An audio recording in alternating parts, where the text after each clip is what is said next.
I think we. I'm not gonna just repeat what you said. I have no idea. As soon as we do a call, we're coming right over there. Okay, you ready to go? Make a form here. Thank you, everyone, for your patience. We're ready to get started. I think we have a quorum at this point. Madam Clerk, please call the roll. Alderman Kennedy. Alderwoman Flowers. Present. Alderman Jeffrey Boyd. Present. Alderwoman Davis. Present. Alderman Kotar. Here. Alderman Ogilvy. Here. Alderwoman Boyd. Here. Alderman Bosley. Alderman Oldenburg. Here. Chairman Rhodey. Present. 8 present. You have a quorum. Okay, and what do I need for a quorum then? You need 6. 6, okay. So, at this point, I will take up, to establish a, well, I'm not sure if that's gonna work. We'll go ahead and take up a motion, we'll see if this works. To discuss, Board Bill number,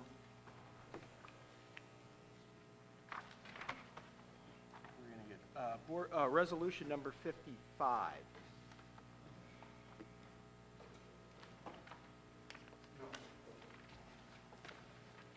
Alderman Vollmer is not on the committee, so we'll hear his first.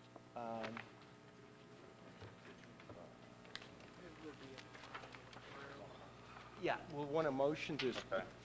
I move to consider resolution number 55. Second. Who was the second? Okay. I think it was that code, Alderwoman Davis seconded that. Yeah, please, roll call. Alderman Kennedy. Alderwoman Flowers. Aye. Alderman Boyd. Aye.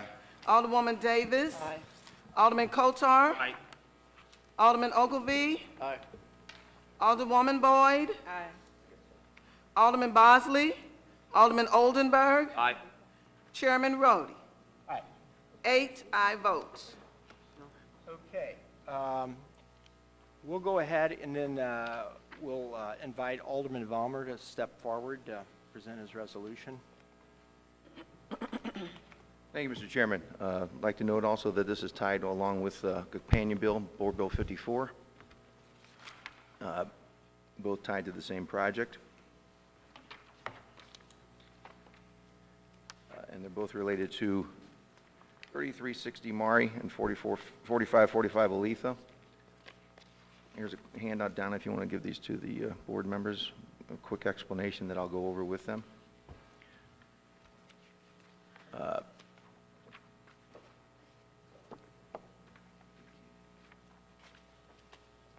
In short, Hoover Pharma, which is located currently at 3360 Maury Avenue, is going to be doubling their plant at this location. They deal in human and animal health products. It's an FDA production site. They are looking to invest $19 million into this. I believe there's 44 current jobs, which they plan on doubling in the next 3 years, or close to it. There's 37 jobs that they're listing. This is a global company located out of Bulgaria. They have offices in Georgia, Arkansas, and Colorado. And this was a competition basically between Arkansas, Colorado, and the St. Louis plant here, which we won during a very, very competitive bid process.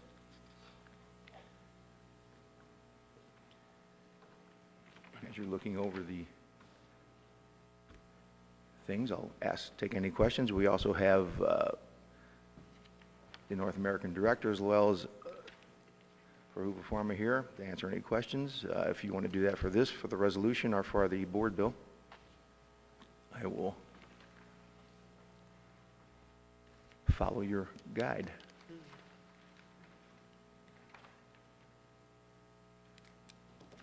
Alderman, you said there was a companion board bill, is that right? Board Bill 54, Yeah. It's a thick bag, boy. it's the big thick one. There's a fiscal note, too. I just didn't see it on the agenda.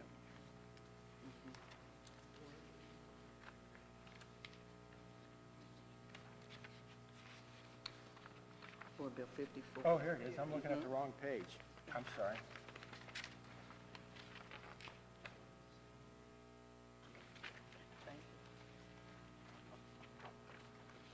Okay, so this is, why is it that we have a resolution and then a board bill with that then? Oh, we're issuing, Yeah, it's issuing Okay. the bonds.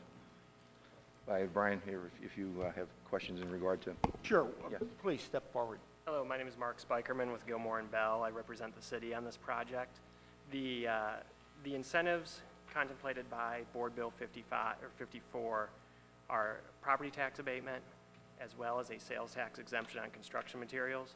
The purpose of the resolution allows the company to go ahead and start realizing some of that sales tax exemption benefit as they start their expansion process a couple months before we actually close on the bond issuance.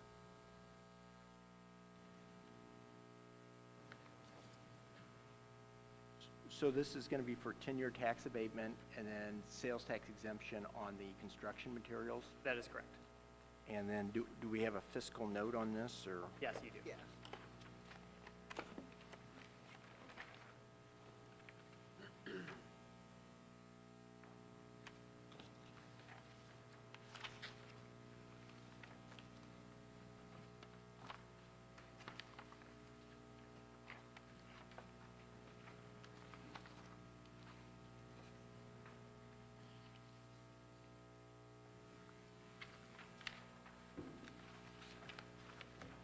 Jonathan did his analysis on this, is that correct? That is correct. Jonathan, why don't you walk us through this real quick? Good morning. I'm John Ferry, financial analyst at SLDC. The analysis that I've got, just so you know, it looks a little bit different than the other ones because this one was done several months ago. The format has been updated to add a little bit of additional information, but what this shows is the 10-year revenues to the city. So it's about $1.5 million coming to the city over a 10-year period. About $460,000 of that will go back to the developer through the tax abatement, or basically be abated, essentially. Net revenue then is about $1 million. Baseline revenue would be about $207,000. Jonathan, I'm sorry to interrupt you here, but we have several new members on the committee, and quite frankly, it's been a while since I've looked at all these things. So when you go through these, why don't you walk us through, page by page where you're talking from, so. Sure. So right now, I'm on the page that has all these boxes on it. You can see here.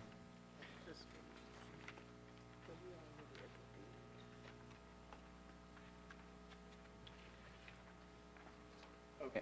And the box I'm focusing on is in the left column, the second one, which has the title 10-Year Revenues to the City. So that's basically just like a situated like an income statement there. So the top line revenue that would come in without any incentive, assuming this project could happen without incentive, which we don't believe it could, was $1.5 million. The city's portion of the incentive is $460,000, leaving a net of $1 million. Because of the type of project that it is, we didn't believe that there was any substantial substitution effect loss on this project, since it's a manufacturer that's expanding. The baseline revenue is $207,000. That's primary reason why it's as low as it is because we were competing with, I think, 3 other states on this project. So we assumed that a good chunk of the earnings tax was potentially going to be lost, so we didn't count that as baseline.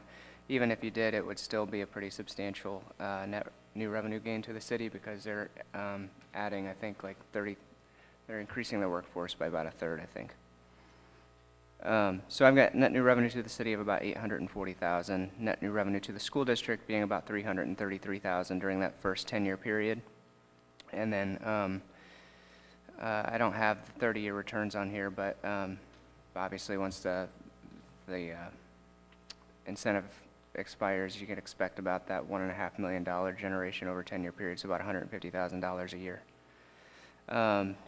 through the scoring metric, or scoring matrix that we use, it scored 4 1/4 stars out of 5. And then on the bottom right box, that's just the sources and uses on the project.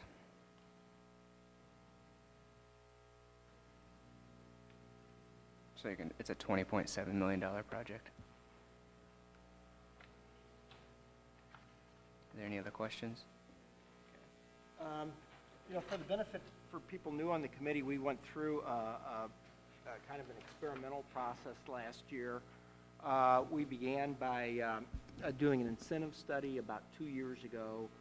Jonathan was hired as our financial analyst, I don't know, what, about a year and a half or almost 2 years? Yeah, We almost completed 2. the incentive study about Mm-hmm.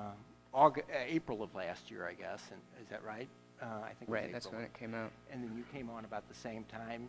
He spent, I'm sorry, you rolled your eyes, obviously, I was No, wrong no, about that's that. fine. When I started fall of 15. Fall of 15, okay. And then he spent a fair amount of time last year developing a financial model that, with the idea that we would actually begin capturing how much profitability we had in these projects, and whether or not trying to understand when the city made money and when we didn't make money on the projects. And so they developed these models, and we've been kind of experimenting with them since.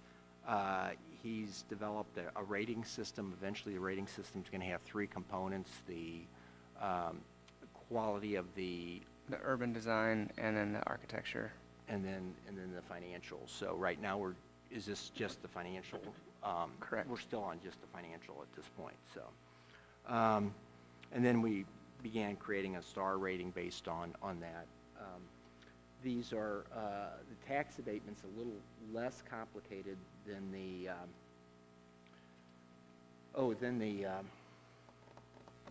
The TIFs. TIFs are. But in any event, that's kind of where we are on this. Why don't we go ahead and open it up to committee for questions? We have, in deference to several of the audience, several of our members are attending a meeting across the hall. So while they're down here, they may not be here for questions, so we're kind of doing double duty this morning. So if they're not present, they're probably over at the other meeting. Alderman Kennedy, I did see come in, but he is, I believe, over on the other side. Alderwoman Flowers, do you have any questions of the sponsor? Just one, can you give us an example of what human and animal health products that are manufactured here? This is probably a question that I can answer. I'm Glenn Wilkinson, the president of UB Pharma North America. And what we do in this facility, which is a carryover from what Merck built the facility back in the late 60s, actually early 50s. And we produce products that prevent and treat diseases in food-producing animals. We don't do companion animals, which is probably what most everybody understands a little bit more when you take your pet to the veterinarian. Our focus is strictly on food-producing animals, such as poultry, pork, and cattle producers. And our products would, for example, prevent or treat a disease created by a parasite, or an antibiotic or disease that you need to treat with an antibiotic. All right, thank you. No more questions. Alderman Boyd is chairing the other committee that's hearing now. Alderwoman Davis, do you have any questions? Yes, could you give us an idea of the titles of the types of jobs you provide and the average salary? I can talk to you about the types of jobs. These will be everything from production jobs, entry-level jobs, to production managers, lab technicians, chemists, microbiologists, which we will need to grow. We currently employ these type of positions today, but in our expansion, we'll be growing these positions even more. So it's mostly scientific basis on the chemist side. Hi, I'm Doug Rasmussen with Duff & Phelps. So the company has 44 jobs existing, and the average payroll of those jobs is $52,832. And then the projected 37 new jobs, the average payroll of those will be $44,245. And Of the 37, 13 of those will be new production manufacturing positions, ranging in the $31,000 to $35,000 range. The top paid position will be an engineer at $110,000, and then there's various positions in between, analysts, customer service reps, safety manager, inventory, maintenance, and those range anywhere from 40 to about 70,000 a year. Thank you, that's it. Alderman Kotar is not present. Alderman Ogilvy. I don't have any questions. Boyd. Alderman Oldenburg. No questions. Thank you, Chairman. I see Alderman Kinney is over there. Alderman, did you have any questions? I'm sorry, I didn't see you earlier. I don't. Are there any speakers signed up to speak on either the resolution or the?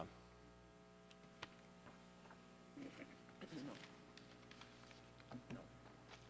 We have. The gentleman was just, Oh. the gentleman, Doug and signed up. Okay, given that we have no speakers and there's no additional questions, the chair will entertain a motion that we pass out. I guess we need to, we took up resolution 55. 54, I think it was. Where's the board bill? Resolution 55. Okay, we took up resolution 55, so we should begin by that. So the chair will entertain a motion that we pass out resolution number 55. Let's give him the motion. Previous. Okay, now, is everyone is, okay.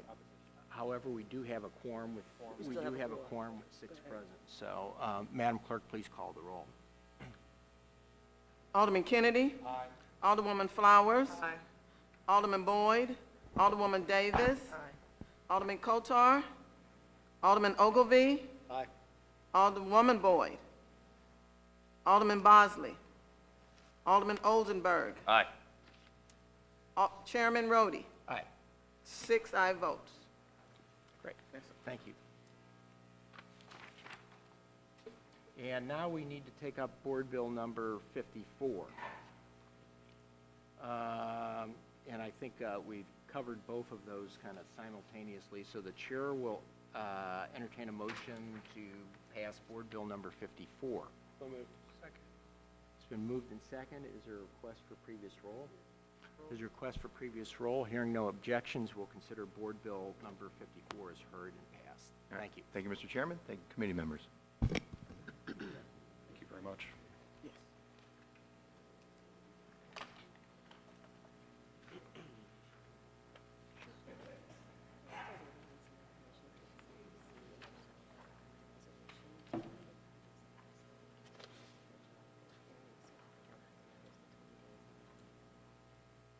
So you want to hear it but not pass it today? In other words. Sure.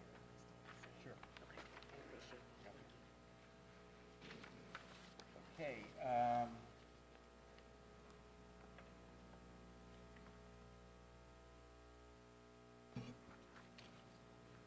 We have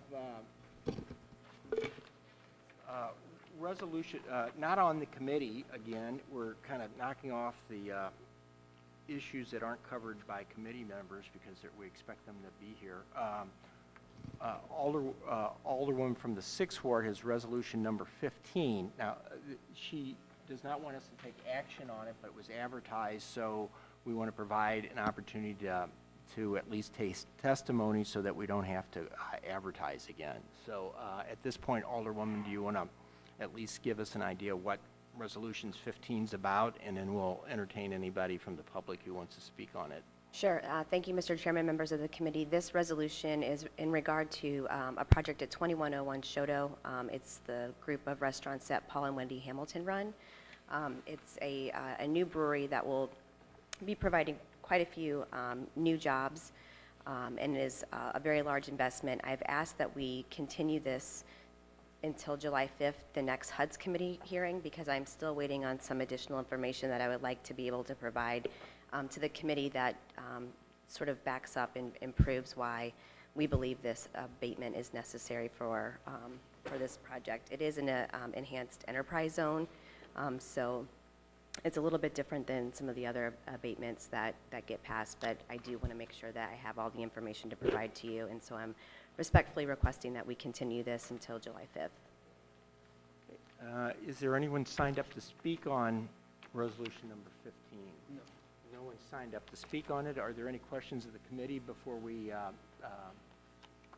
and I guess tabling isn't the proper term, but we'll go ahead and defer this. So, okay? Thank you, I appreciate it. Thank you. Okay, let's see.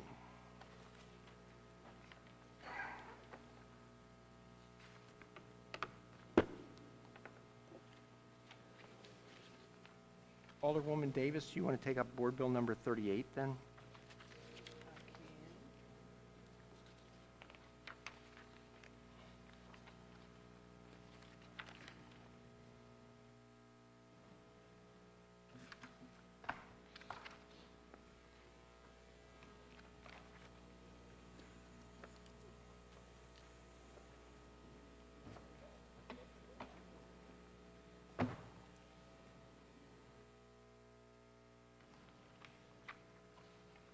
Mr. Chairman and members of the committee, Board Bill number 38, I'm asking for approval of modifying the terms of a tax abatement for property at 1513 through 23 Compton and 3201 through 27 St. Vincent. The development there has had an opportunity to move forward, but as we have looked at, there was somewhat of a stall in the middle of the process, and we're asking for the abatement for all the property in that geographical area of the addresses that I just mentioned. In here, you'll find that it's a simple abatement that has already been taking place, and we're asking that the payment in lieu of taxes during that time period of 15 years shall ensure the benefit of all involved in the project. The fiscal note is attached. You see that there's no additional finances that will be incurred by the city for those additional 5 years. And you also have the financial analysis there, too.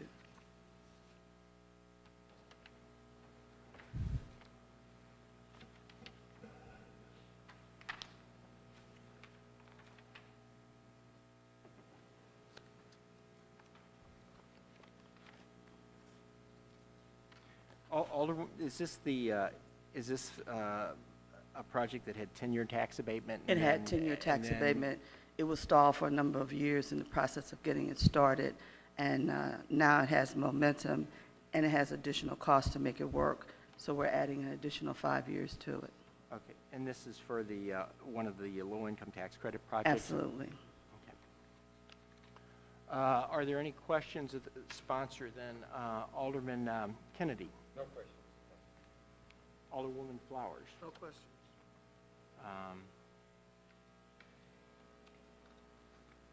Alderman Ogilvy? Thanks. How many housing units is this, You know, it's been a minute for me, so let me make sure I get the right numbers here for you.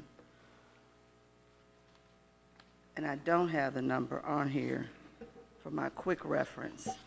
And so let's find out if the developer's in the room so he can answer those questions for you. Dale? Okay. I believe there are 15 units, and this is a project almost home for homeless Right. girls with families. Yeah. So it's not like a normal low-income housing project. It's focused on a very important part of the community. And it took a moment to raise the funds that they need to raise, and, you know, the problems they have.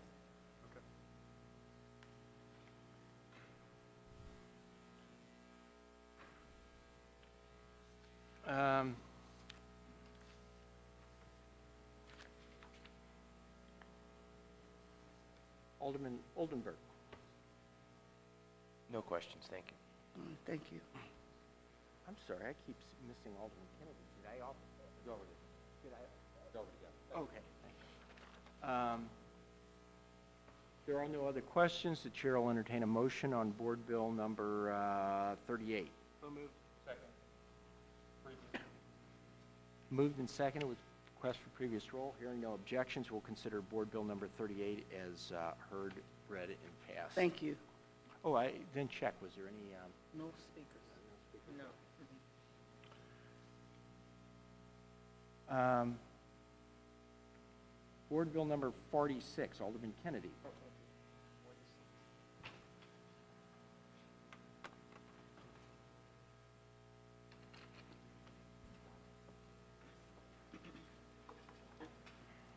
Thank you, Mr. Chairman, members of the committee.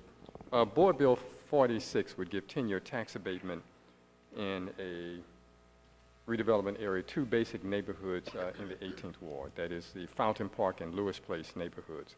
These boundaries are roughly from Kingshighway to Taylor and Page to an alley line between Washington and Delmar from Taylor to Kingshighway. There are no developers identified. This is simply trying to set the stage for future development by possibly allowing for 10-year tax abatement within that area.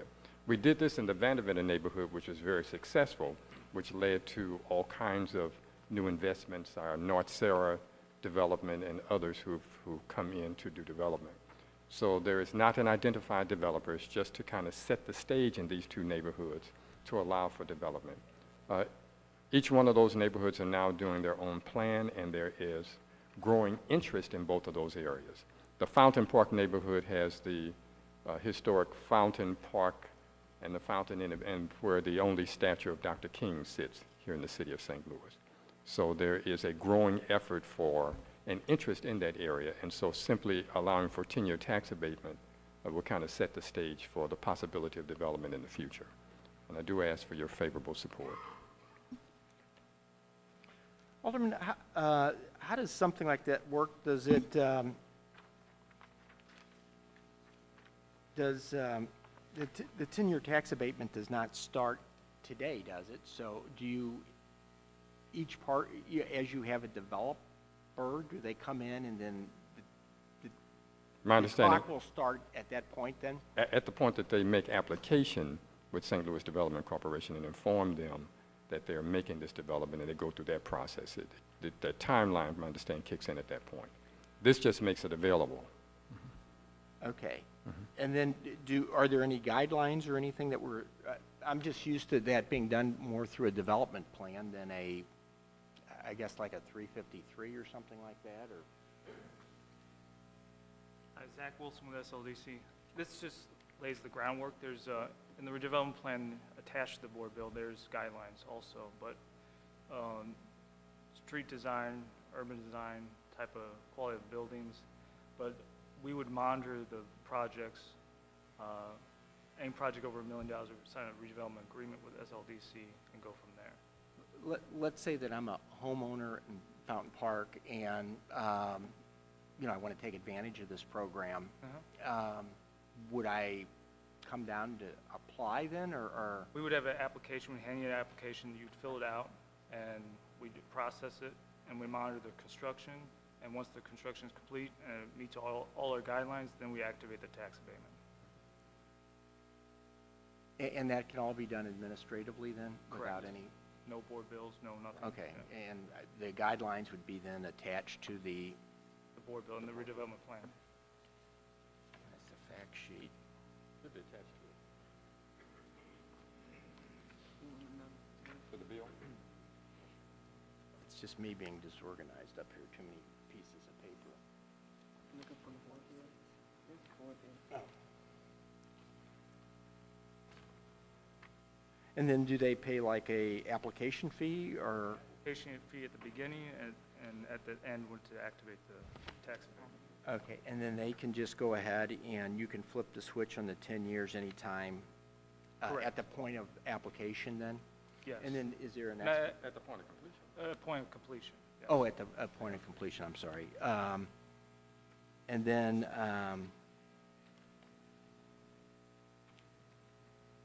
is there any time period on the,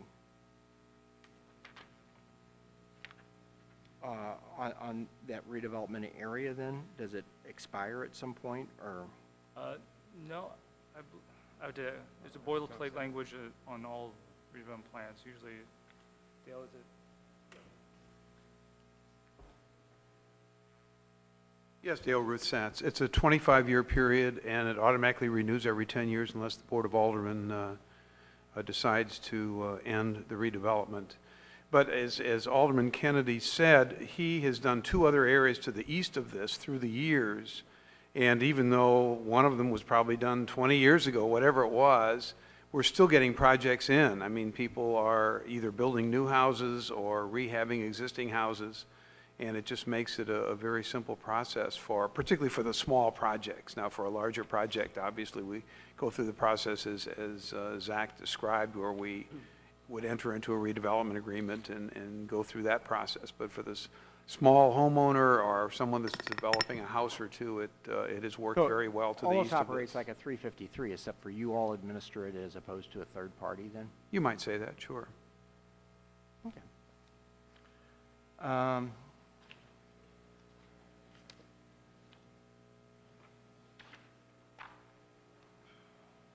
Alderwoman Davis, do you have any questions? Just a quick comment. Thank you for going back to when we used to do things and move forward faster. Thank you.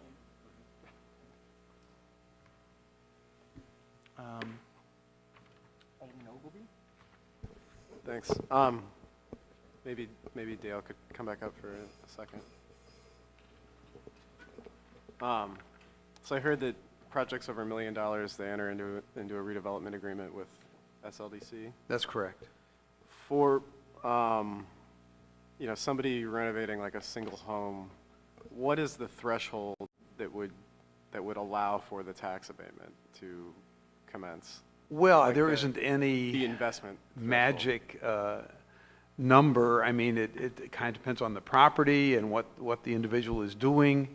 As you know, the assessor would not increase the assessed value of a property if all you're doing is painting and fixing and replacing a roof and replacing HVAC. So you might spend a lot of money in a house and it really isn't going to affect the assessed value. So that probably wouldn't be worth going through the process of tax abatement.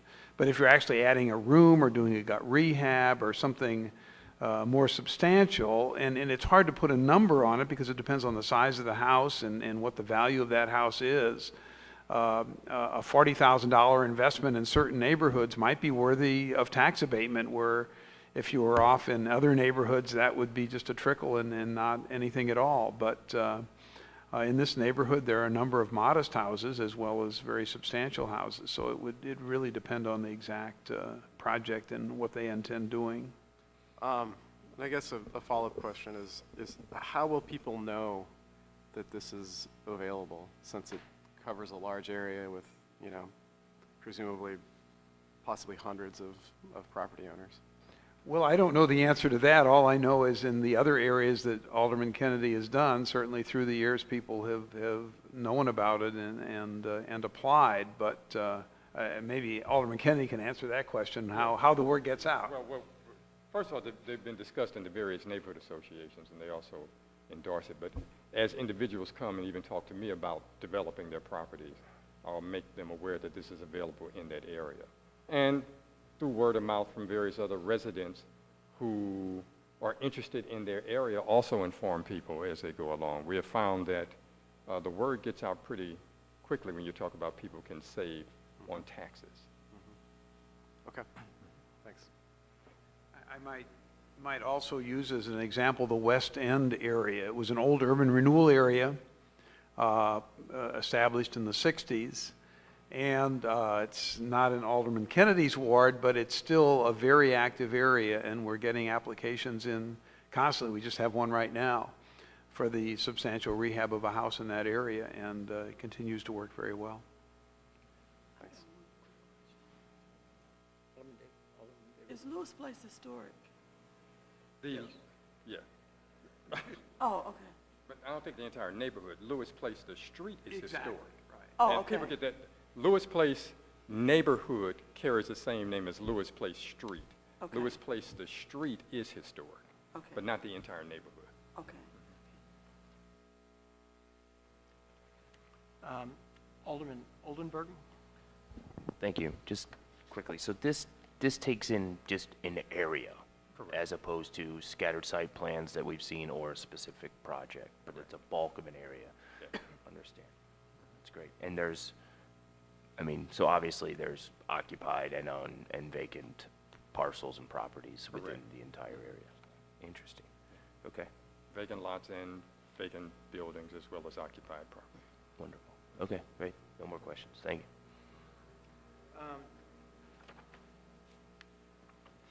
Great. If there's no other questions, the chair will entertain a motion that we pass out Board Bill number 46. So moved. Second. Moved and seconded.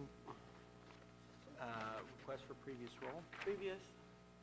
There's been a request for previous roll. Hearing no objection, we'll consider Board Bill number 46 as heard and passed out of committee with due pass recommendation. Thank you, Mr. Chairman and members of the committee. Board Bill number 57. Alderman Ogleby. 67? 67. Thank you.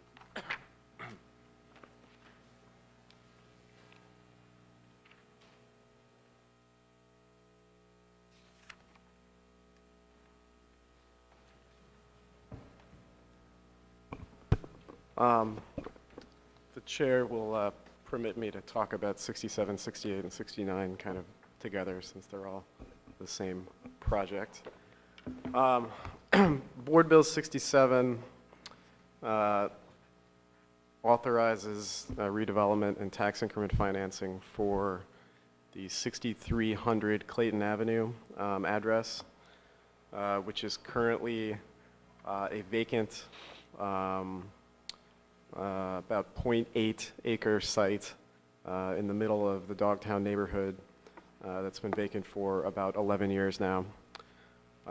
Property had historically been a storage yard for a lumber company. It's never really had, it's never been developed, it's never had proper buildings on it. And it has been a site that has seen a fair amount of interest from developers the last 5 years, but none heretofore has been able to make a project work. So this tax increment financing would allow for the construction of a 5-story building with retail on the ground floor.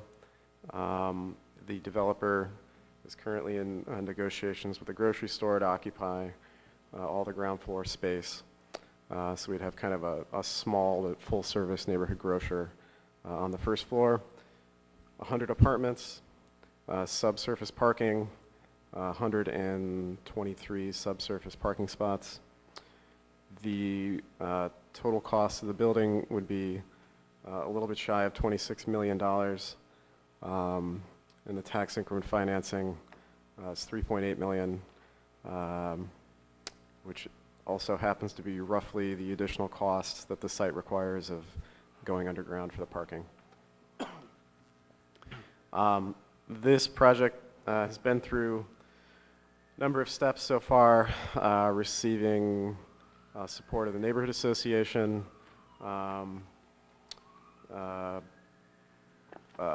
receiving approval from the Board of Adjustment for a zoning variance, through the LCRA board approving the tax increment financing, and now we're here. And if it's approved through the Board of Aldermen, the project could start this fall, perhaps in October.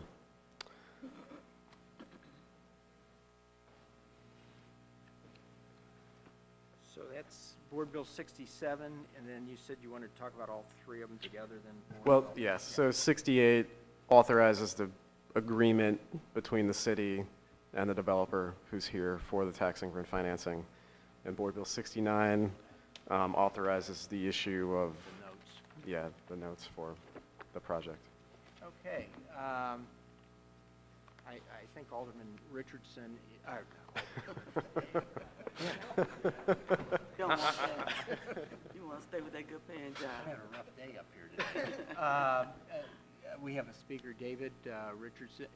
Is it all right if we bring him up? Yeah, I think he's got some pretty pictures. David to can come show up, us or, all. sure, certainly.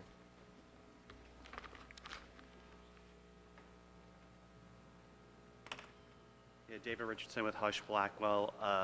Happy to answer any questions about it, but I also have a handout, a PowerPoint that I could quickly go through if you'd like to see some pictures and a little more details about the project. And I have with me today Jeff Tegetoff, who is the developer. The developer is Pearl Real Estate Companies out of Indianapolis. Jeff grew up in the St. Louis region, and he and his partners, this would be their first project then in St. Louis.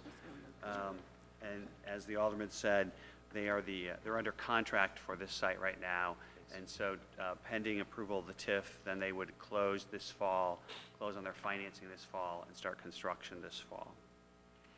So I'll quickly just take you through it. On the first page is a rendering of the project, and I'll go into that a little more detail later. Second page is just the site. So if you're not familiar with it, again, it's along Clayton Avenue. As the alderman said, it's been vacant for over. It was a lumber yard, but it's been vacant for over a decade. And to your west, you have Seamus McDaniels. To the north, you have some vacant buildings owned by the same owner of this site. And so, again, hoping to reactivate this long vacant site. Page 3, again, just a little history of the redevelopment area. As I said, it was the Forest Park Lumber and Supply Company. They abandoned the property in 2007. Mr. Katsinus bought it then, and there's been, as the alderman said, a couple attempts to redevelop this. But the only thing that's happened is it's been used for storage, construction storage, car storage, and is not really compatible with the neighborhood. Page 4, again, just some of the existing conditions. As the alderman said, it's a little less than an acre in size, no substantial investment. It was previously blighted back in 2009, an eyesore to the area. It's a neighborhood commercial area for the city's strategic land use plan. As the alderman said, last redevelopment effort was about 5 years ago. The Apted brothers tried to do a 63-unit project here and could not get financing for it. Page 5 is existing conditions. Again, it's construction rubble now. The lumber buildings were taken down, trash everywhere, unsecured site, temporary utilities, just a mess of a site. Page 6 is a rendering of the project again. As the alderman said, we've been through the zoning process here. We had to get a couple variances for height and area, floor area ratio, and that was a unanimous approval by the Board of Adjustment about a month ago, I think it was. No opposition to that. As the alderman said, it's been through the neighborhood as well. So page 7, some of the details, a 5-story building, 108,000 square feet. It's 100 apartments, so roughly 25 units per floor on floors 2 through 5. First floor is 16,000 square feet of commercial space. Negotiating to get a grocery store to take the whole space, but if it doesn't work out, then it would be 4 or 5 retail bays. We were very conservative in our TIF projections so that it can work either way as a grocery store or 4 or 5 individual retailers. Would note that this is a low-access tract for purposes of grocery store and food. As the alderman said, we have 127 subsurface parking spaces, which was a big concern for the neighborhood, was parking. The previous development was basically a 1-for-1 when the Apted brothers had it. This one, again, we have an additional 27 spaces that would be available for the public use as well as on-street parking. And again, over a $26 million project. Page 8, again, just a rendering or a layout of the parking, subsurface parking. Kind of went over the details there. 27 spaces would be available for the public. There'd be additional 15 on-street parking spaces that we do by angling parking, similar to what you see downtown with Culinaria or something like that. Page 9 is the first floor, ground floor layout. Again, the 16,000 square feet of commercial space would be accessed from the Clayton Avenue. It's kind of a unique building that it would be a kind of a triple facade, so that you'd have the commercial from Clayton, you'd have the residential from Victoria, and you'd have the garage entry from on the east side. And then services like trash and things like that would be from the west side in the existing kind of alleyway there. Page 10 is the typical floor layout. As I mentioned, 25 units per floor. There is approximately 89 one-bedroom units and 11 two-bedroom units. The market we're going for here, and what we did a market study is, again, it's more for older residents in Dogtown who want to stay in Dogtown, So they want to get it out of their house and get out of a house with stairs and have an apartment. What appealed and what we had a speaker come to the Board of Adjustment, and he made a big point about how this project he really likes. He was an older gentleman who grew up in Dogtown, and he wants to stay in Dogtown. He said this is great because there's a garage parking and there's an elevator. And so there's a lot of affordable apartment units in Dogtown right now, and there's a lot of apartment units, but they're again not with an elevator or garage parking. So that's kind of the market here for this. Page 11 again is just a breakdown of the sources and uses. You'll note that the developer Pearl here will put in a significant amount of equity in this project, Pearl and its partners. As the Alderman said, the TIF is $3.8 million, which is roughly equal to the extraordinary costs of site work and structured parking, the structured parking that the neighborhood, the community wants. And again, it works out to about 14.8% of the project cost the TIF does, which is within this city's guidelines. And I think Mr. Ferry will go over our scorecard, but we scored well. Page 12, again, just some of the things I went over. 14.8 of the total project cost is the TIF. There's no tax credits available for this project. Again, we're new construction, so again, there's not historic tax credits or anything like that. And this is your typical TIF financing where there's, as Alderwoman Davis knows well, there's no risk to the city here. The note gets issued at the end of the project. There's a clawback as part of the project. And again, it was to help with the structured parking costs. And then finally on 13, the timeline, again, we would start construction in this fall, assuming passage of the TIF, and then closing on the property later this summer. Okay. Why don't we hold any questions until we get everybody through their presentations? At this point, I'd like to ask Jonathan to come up. We spend a fair amount of time a little bit more time on TIFs because the complexity of them are a little greater than the tax abatement, but your TIF analysis is attached to which of the board bills, Jonathan? It should be attached to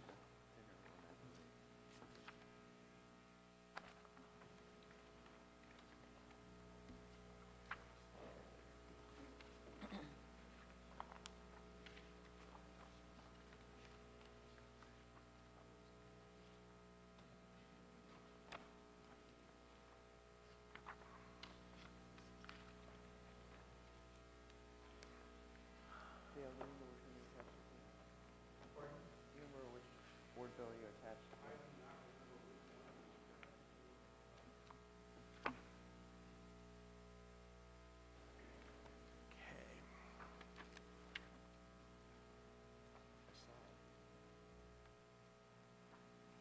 Jonathan, do you have a, This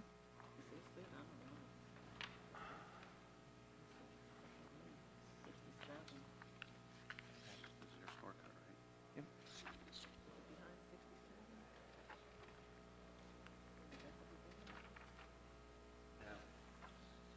Yeah, it looks like this.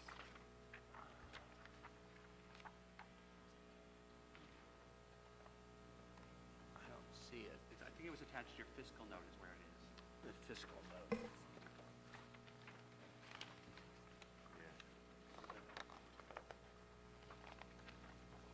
I think, so Alderman O's worked on it, yeah. Yeah, it's attached. There's a separate fiscal note, of about 6 or 7 pages, Mr. Chairman. Okay.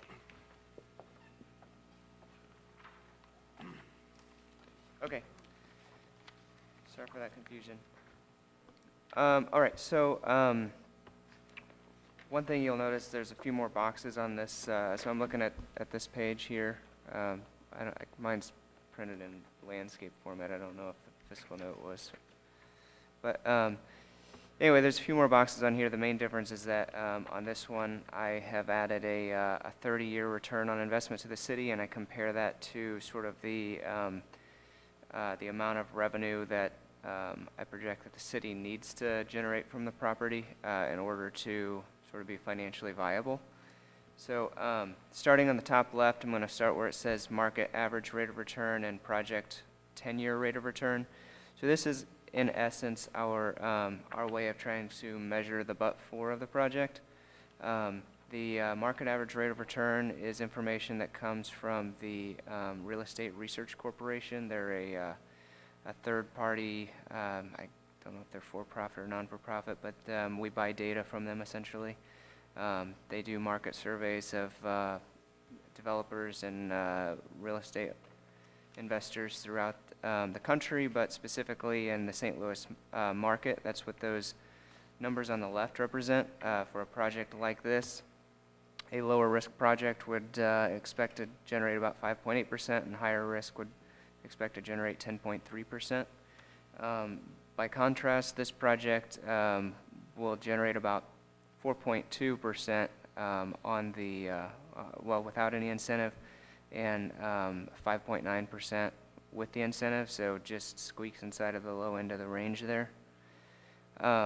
Moving down, still on the left side, that's the 10-year revenues to the city, like we saw with the last project. Here I'm projecting almost $2.9 million in revenue that would come to the city, assuming that there wasn't, an incentive, and assuming the project could happen. The city's portion of that incentive is almost $1.4 million, and about $977,000 I subtracted out as being lost to the substitution effect, or in other words, you might think of that as cannibalization.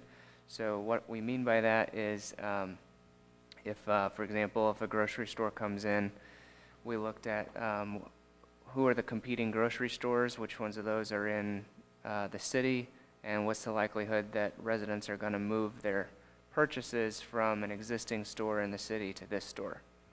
So that's an example of what we mean by the substitution effect.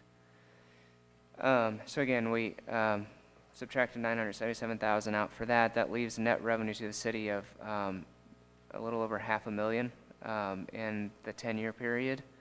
And that's on against a baseline of about $6,000 to the city if this project doesn't happen. So you're at $502,000 new revenue to the city from this project over 10 years. The school district also benefits. They get about $234,000 over 10 years. Now going down to the next box, this is where, this is actually a little bit of how the STAR score is generated.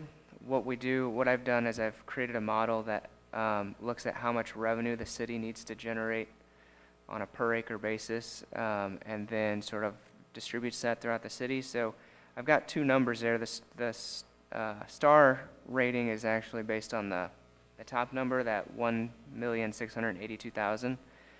So that's what I call the opportunity cost investment. So I look at how much similar types of properties that are in similar geographical location with similar land use sort of characteristics.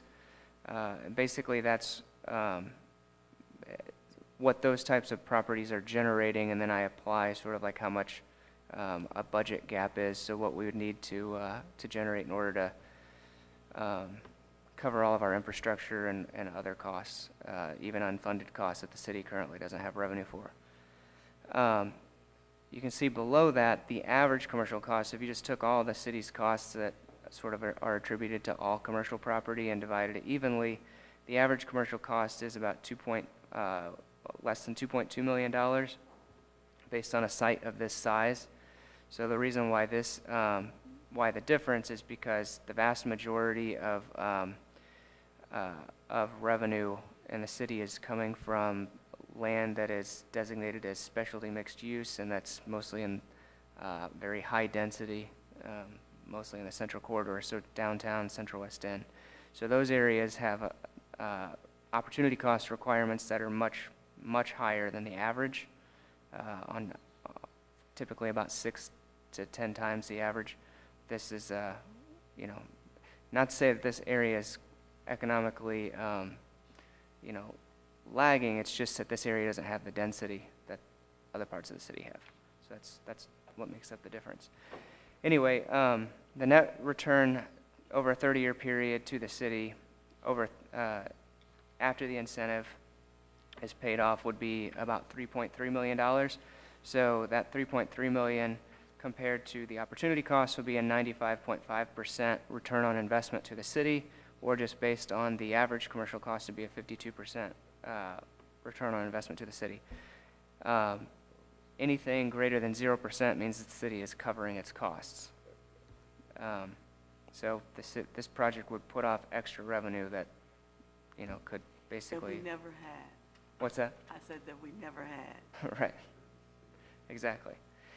So those numbers in that box and in the box above essentially go into my matrix that generates the score, so it gets 4.5 out of 5 stars on a financial basis. The box below that just tells you what the percentage of TIF capture percentages are. This is a standard project, so it's 100% of the property tax pilots and 50% of the EATs. In other cases, we have negotiated different rates on those. Going to the right column, we've got the sources and uses. So again, the project cost is just under $25.7 million. It's about 63% of private debt, 22% of equity, and about just under 15% is incentive on the project. And you can see the uses of funds below that. This, although I don't have it printed out here, this project, I compare all the projects that we do on a sort of a construction cost per square foot to make sure that things are in line, and this project is completely in line with sort of the regional average cost per square foot. So they're, we're not incentivizing sort of like luxury type development or anything. It's a genuine need, I think.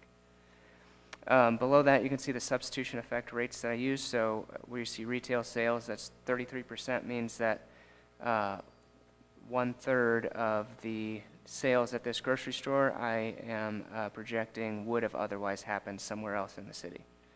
Similarly, on the residents, the data that I have shows that 83% of the people that move into this complex either already live or work in the city. So the reason I do live or work is because obviously earnings tax is captured both based on place of employment and or residence. So with that said, the TIF should pay off in 2036, but the break-even year is actually just right around the corner in 2020. What the break-even year is I take that cost per, that opportunity cost annually, and I see how much that, how that sort of cost accumulates year after year versus how much revenue is coming off. And it only takes 2 years for the revenue coming off this project to exceed the accumulated cost that the city needs to generate sort of to be sustainable on the property. I believe that covers everything. There's a graph. This just kind of shows the year-by-year revenues. I don't know if yours is in color, but basically this top column, top bars, that's the gross revenue to the city. The middle one, which on mine is green, that's the incentive amount, and the blue is the amount left over to the city over the first 10 years. And then the line that goes across the page, that gray one, that's the amount of revenue that the city needs to get off of this property per year in order to be sustainable by my model. Any questions? Is the developer here? Yeah. You got just a second, if you don't mind? I'm sorry. Step up and if you could introduce yourself. Hi, my name's Jeff Tegetoff with Pearl Real Estate Companies.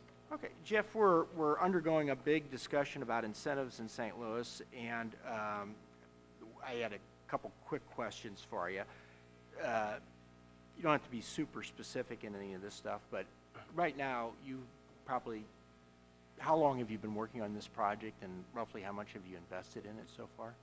We're probably a year into the project and $350,000 in soft costs at this Okay, point. so you've spent $350,000, you got to this point, and from your perspective, the TIF would pretty much be a make or break thing. Yeah, we would not do this project if it wasn't for the TIF. And from a standpoint of cost, the fact that you have retail on the first floor and it has good urban design, what I would consider appropriate urban design for an urban neighborhood, the idea of retail on the first floor, more density, parking below grade.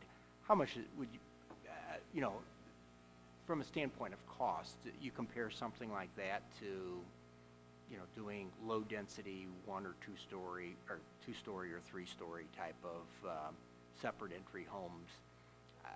Yeah, the land cost would make it prohibitive to do anything but, 5 stories, 100 units. And if you wanted to do land costs, And the if you additional wanted to do underground parking. those, your land costs would have to be, Well, we estimated that if we did single-family condos for sale, the condos would be around $650,000 to $700,000 starting price in Dogtown. So it's just not relevant to the neighborhood. okay. The reason I try to make that point, thank you very much. We try to demonstrate that if we're going to go ahead and dramatically alter the, our incentive programs, the lead time and the investment that our development community makes is very substantial. And to alter those dramatically would result in the expenditure and, in essence, loss of a tremendous amount of money and confidence in the city, I'm sure, from the development community. I think we've heard from all the speakers. We'll go through kind of one by one each of the committee members and provide them an opportunity to ask anyone here, questions. Alderman Kennedy, do you have any questions for any of the speakers? Thank you, Mr. Chair. Do have the sponsor. How many retail units would there be? So, excuse me. They've been negotiating extensively with the grocer that would occupy all of the ground floor space, 16,000 square feet of retail space. If there's not a grocer, or if at some point in the future the grocer wasn't there anymore, that space would be divided up into multiple retail bays. So they're looking at one tenant right now, but they have the option, if that doesn't happen, of leasing multiple spaces to multiple companies. Is that some kind of specialty grocery? Not really. I mean, it's a full service grocer. Right. I wouldn't call them a specialty grocer, but kind of a mid-market type of grocer. Okay, that's all I had. Thank you, Mr. Chair. Alderman Flowers? That was gonna be my question. I don't know if I'm getting mixed up with another bill. Did you say this project is gonna start this year? If things continue at their current rate, it could start this fall. Okay, so you'll know if a grocer is interested, if that'll happen. Otherwise, there'll be space that other commercial folks will have. Yeah, a grocer's certainly interested. We just hesitate to I got you. say I until the understand. lease is signed exactly, who or what it is. I've done this before. Some people say it, some, I got you. Thank you.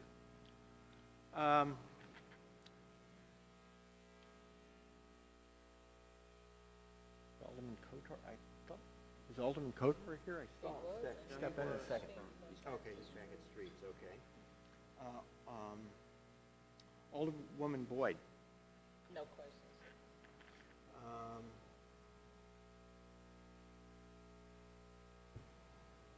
Oh, I missed Alderwoman Davis. Did I miss you? Sorry. Any questions, Alderman? I just got a quick comment. First of all, congratulations on your project. But I wanted to ask a question out of curiosity on the financial analysis. So you talked about 83% of the people were more likely to have moved from a current resident in that area and or the city. And so I have a weird thought process when I'm looking at things like that. And because of the location so close to Clayton, and most of the units are much older and more costly in that immediate area, I was hoping that the analysis might show that we gained some residents from that area. Maybe I'll answer first and then Okay. Jonathan. I would tend to agree with you that 83% is probably a little high. I think it's fairly likely that more people, a bigger population of that building would otherwise have not have lived in the city. We're adding housing diversity within the neighborhood by doing this. It's an elevator building. There's limited, well, within Dogtown itself, there's no larger apartment buildings that are recently built. So this building would be market rate. It would certainly be lower price than Central West End or Clayton, newer buildings there, the rents. So my guess is that you would end up with a lower substitution rate, for residents. I think more residents will end up there that may have otherwise not have lived in the city. But these things are guesses, Oh, no. of course, yeah. Yeah, okay, thank you. Yeah, one thing I want to comment on is that 83%. What that means is that 83% of the residential earnings tax that would be generated at the project would already be captured somewhere else in the city, either because they already live in the city or because they already work in the city. I don't have neighborhood by neighborhood statistics, unfortunately. The data that I have, I think, comes from 2015, and it indicates that, and I'm going off of memory, but it's somewhere around 55 to 60% of all people who bought a home in the city in the last 2 or 3 years were moving from another residence already in the city. And of the people that were coming into the city that didn't previously live in the city, about another third of them or so were already worked here or were moving for a job specifically from outside the region. So if they moved specifically for a job, I counted their earnings tax for where their job is located rather than where their residence is at, if that makes sense. So yeah, in reality, the average for the city is probably about 55 to 60% of people moving, buying houses in the city already live in the city. So about 40% to 45% are new residents on average, based on the data that I have. That's citywide. Okay, thank you.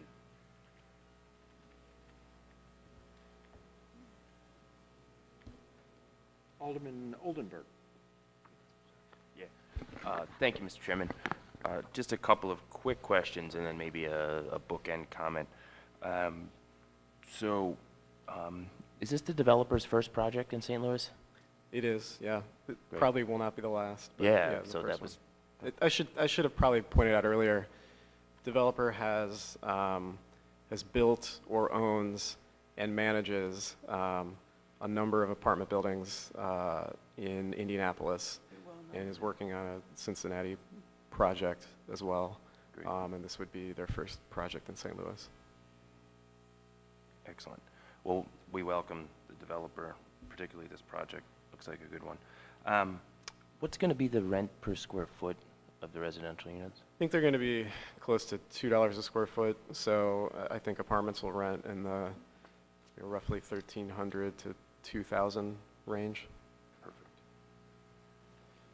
And then just one more question to the status of the potential leases on the retail. Are you under LOIs or just still initial discussions, or are you actively engaged in a lease? We're trading drafts. Understood. Of a lease. Okay, good. Oh, that's good progress. Okay, and I'll just end by saying, as the chairman noted, that we are in the middle of an incentive discussion. And I think as far as urban development and projects go, congratulations, Alderman, and to the development team. This is a good one. Being a pointy head banker, we like to see the loan to construction costs around 60%, which is close here. And I think, but for the incentive and substantial amount of developer equity, actually, in the project, you wouldn't have that. And I think we should applaud a developer who's going to take on a risk of, subsurface parking, which I think aesthetically is pleasing to not be looking at surface parking lots, and the increased costs associated with that. Certainly, in my mind, substantiates the public subsidy that's here. So congratulations, and thank you. Sure, thanks. Alderman Kotar, you're a late arrival. Did you have any questions on this project? No questions, Mr. Chairman. Okay. And we began initiating some variety of procedures. We had, one was that we asked that the financials be available to, in a public way. Was that all done for this bill? Were the financials? What was the question? The, Jonathan's work, was that attached at the point of introduction, or at what point was that made available to the general?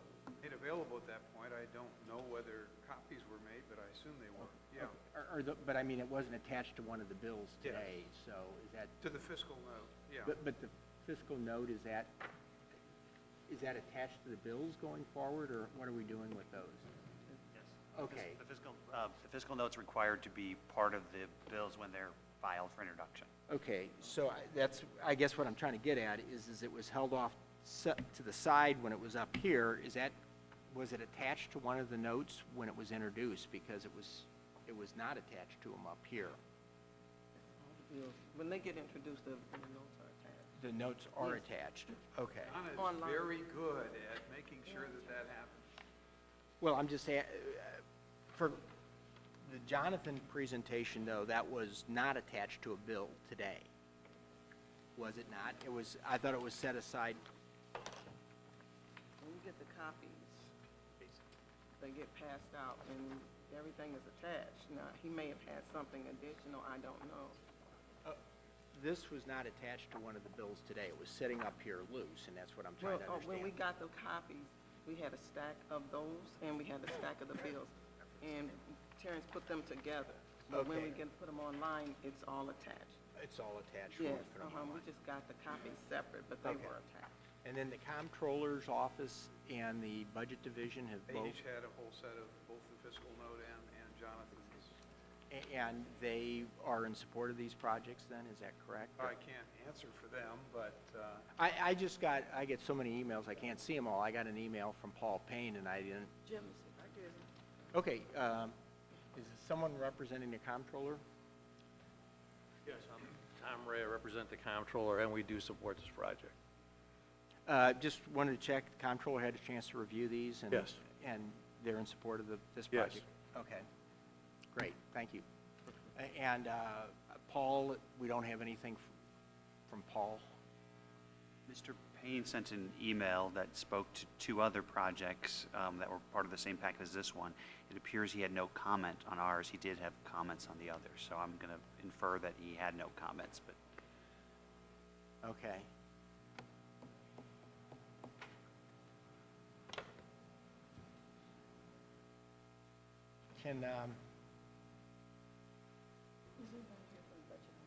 Can we get somebody down here from the budget division then?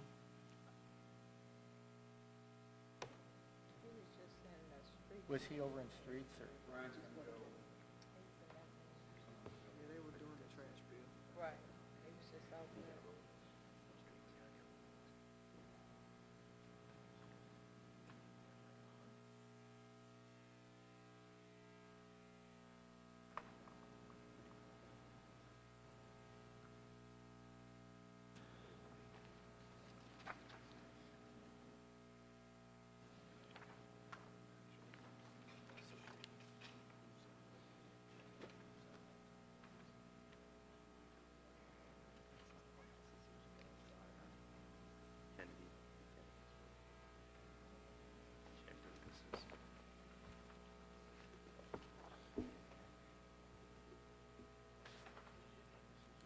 Well, why don't we, Alderman, if it's all right, we'll, Sure. I think everybody's had their questions answered. It's just, we want to be consistent when we do these things. Why don't we go ahead and take up, is Alderman Conway? Alderman Conway is here. We will get back to this as soon as we get back here from Paul. Thanks.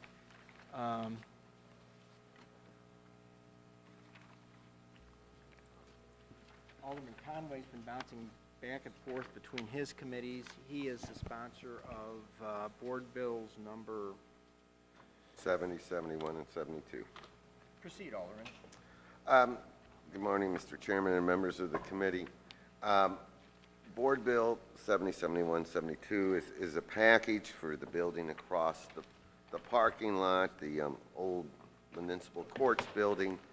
I know that we had sponsored yesterday morning a tour of the interior of that facility.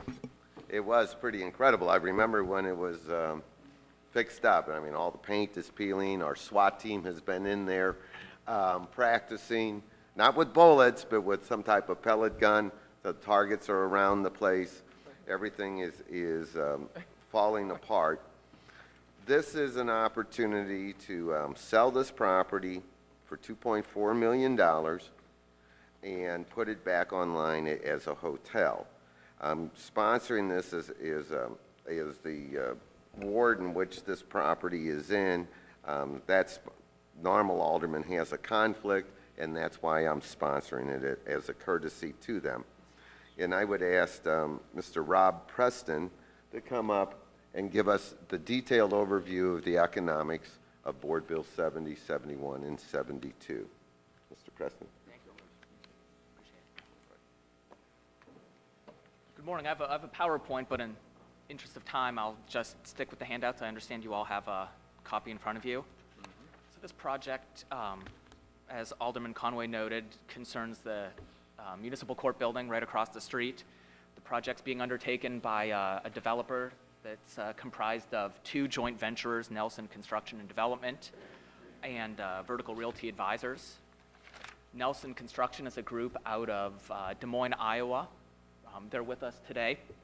They've completed over 2 million square feet of development, $450 million worth of investment, and over the past couple years have developed a real niche in this type of project where it's historical rehabilitations and adaptive reuses of historic structures and urban cores. Some of the most recent projects were in Des Moines and Omaha, and most recently it was an old customs house up in St. Paul, Minnesota. Likewise, the other joint venture here is Vertical Realty Advisors. They bring a very deep experience in a number of historic projects in Los Angeles as well as St. Louis, including the Meridian, just down the street from here. Go ahead. Okay. Our general contractor in this project and our partner is Perrick. I would assume most of you are generally available with Perrick. They've done a number of marquee projects around the city, countless projects, including some recent notable hotels, the Moonrise, River City, the Arcade Building, Park Pacific, to name a few. Earl Strother's here with us today. Earl's their Director of Diversity and Inclusion. I'd be happy to answer any questions you might have concerning Perrick's workforce participation plans for this project. So this project is there's a redevelopment area that is the courthouse and then the upper parking lot behind the courthouse. But today we're only talking about activating the first redevelopment project area, which is just the courthouse. Before anything would happen on the back parking lot, there'd be an amendment to the redevelopment plan and a subsequent hearing concerning that. The old courthouse, it was put online in 1911, 1912, I believe, and served admirably for the city for a number of years until 2003 when it was taken offline, when the Carnacan Courthouse was acquired and the inhabitants of that building were moved there into City Hall West. It's about 4 stories, 8,600 square feet, and an extremely difficult floor plan for any type of commercial use. It's got wide hallways, high ceilings, 6 courtyards, so it'd be difficult to use it efficiently for office buildings, retail uses, et cetera. A hotel's the best use, and it's still a very challenging use. The building has been vacant for 10 plus years, and it's listed on the National Register of Historic Places. As Alderman Conway noted, it's become quite dilapidated, hasn't received any maintenance in a number of years. It's got environmental issues throughout, including lead, asbestos, mold. It has no accessibility, and it's economically idle. So the developers are intending, in this case, to reimagine the old courthouse as a new hotel. And in order to do that, they need to basically gut rehab the whole building, replace all the utilities, the plumbing, the electricity, the mechanical systems, the elevators, et cetera, make it ADA compliant, perform complete environmental remediation, removing mold and asbestos and lead paint from top to bottom of the building. It's been waterlogged due to water leaks and water intrusions in the roof, so there's a lot of water damage that needs to be repaired. They need to complete some infrastructure, including a valet lane off of 14th Street, pedestrian walks, streetscapes, et cetera. And they're trying to accomplish all of that, staying within the confines of the federal historic rehabilitation standards, so maintaining as much of the existing building and its existing character as possible.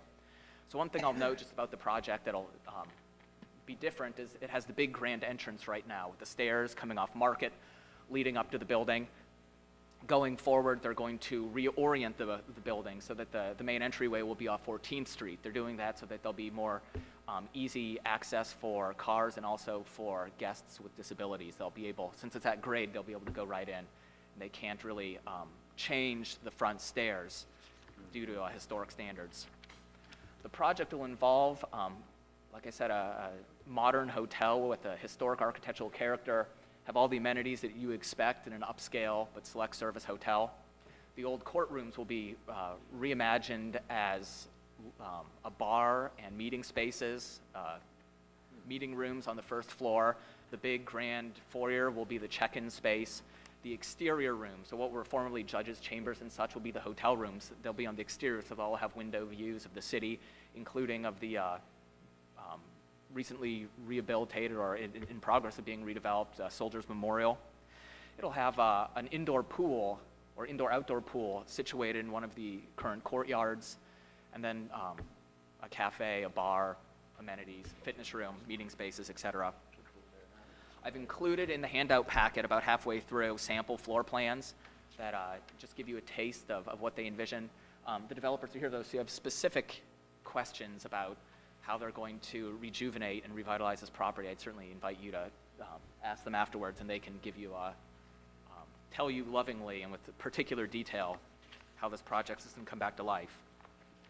As far as jobs go, we're looking to create about 150 construction jobs during the construction phase. As I mentioned, PERIC is working with Slate to comply with the city's executive order. They have very detailed and comprehensive workforce participation plans in place. Following the construction, once it's open for business, we anticipate about 40 or 50 new full-time and part-time positions ranging from housekeeping to management and mechanical engineering jobs, salaries ranging from $25,000 to $75,000. And again, the applicant here and their management company have already met with Slate and are committed to complying with Slate's assistance in the first source hiring policies of the city. So we've, especially the TIF Commission, fielded some questions about the hotel market and why do we need another hotel in the city of St. Louis? And that's a fair question. We've calculated through some numbers that we've received from the Visitor and Convention Commission that the number of hotel rooms now is significantly less than it was about 5 years ago, due in large part to the closure of the Millennium. The Crown Plaza is coming offline, and as a result of that, rates in the city have been increasing, the hotel rates. And just basic supply and demand, economics 101 says when supply goes down, rates go up, that's indicative of a growing demand. So that's why this project and other hotels are interested in this market, as it has all the indications of a strong and growing demand, especially with the new construction up at the NGA, expansion of Cortex, and growing convention business.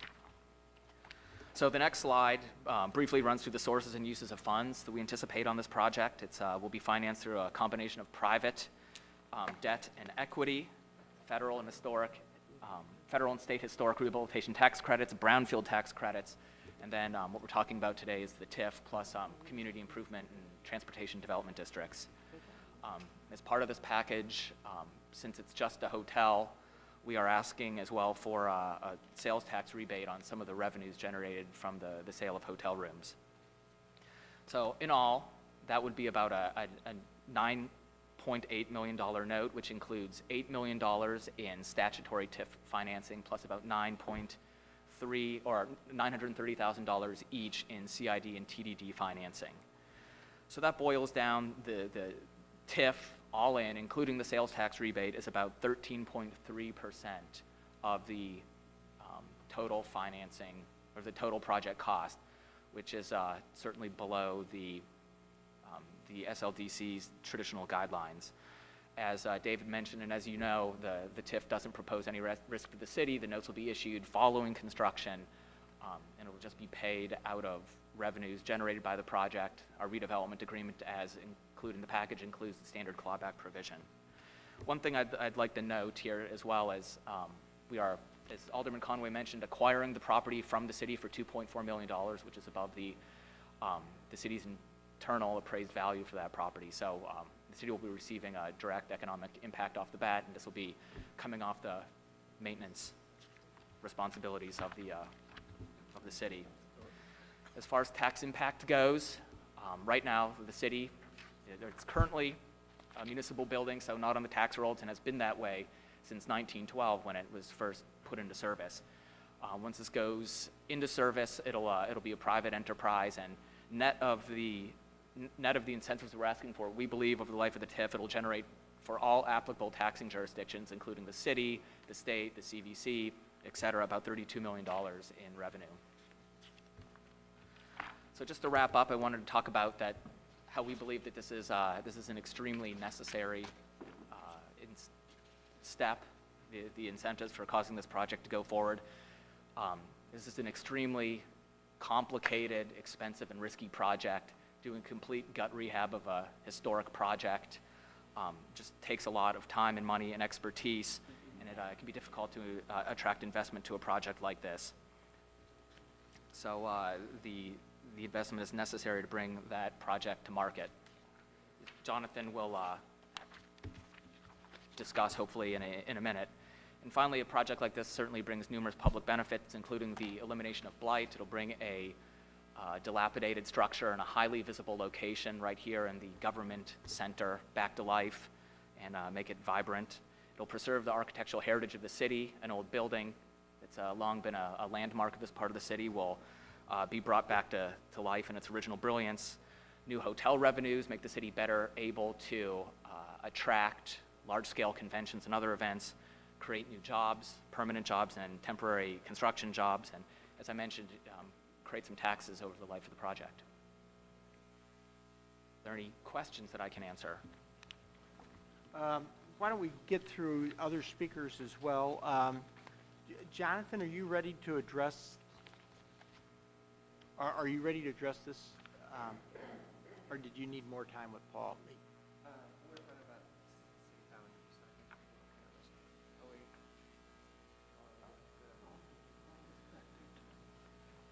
I don't know if these were, did you guys have copies of muni courts? I've got extra ones just in case. I'll just hand them to you. Somebody told me they're attached to the bills.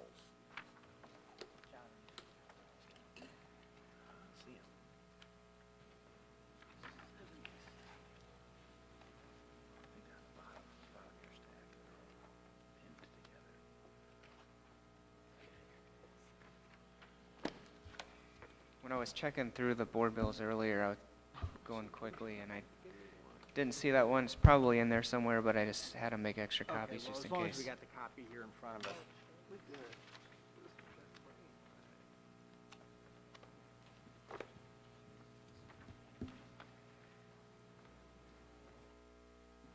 Okay, ready?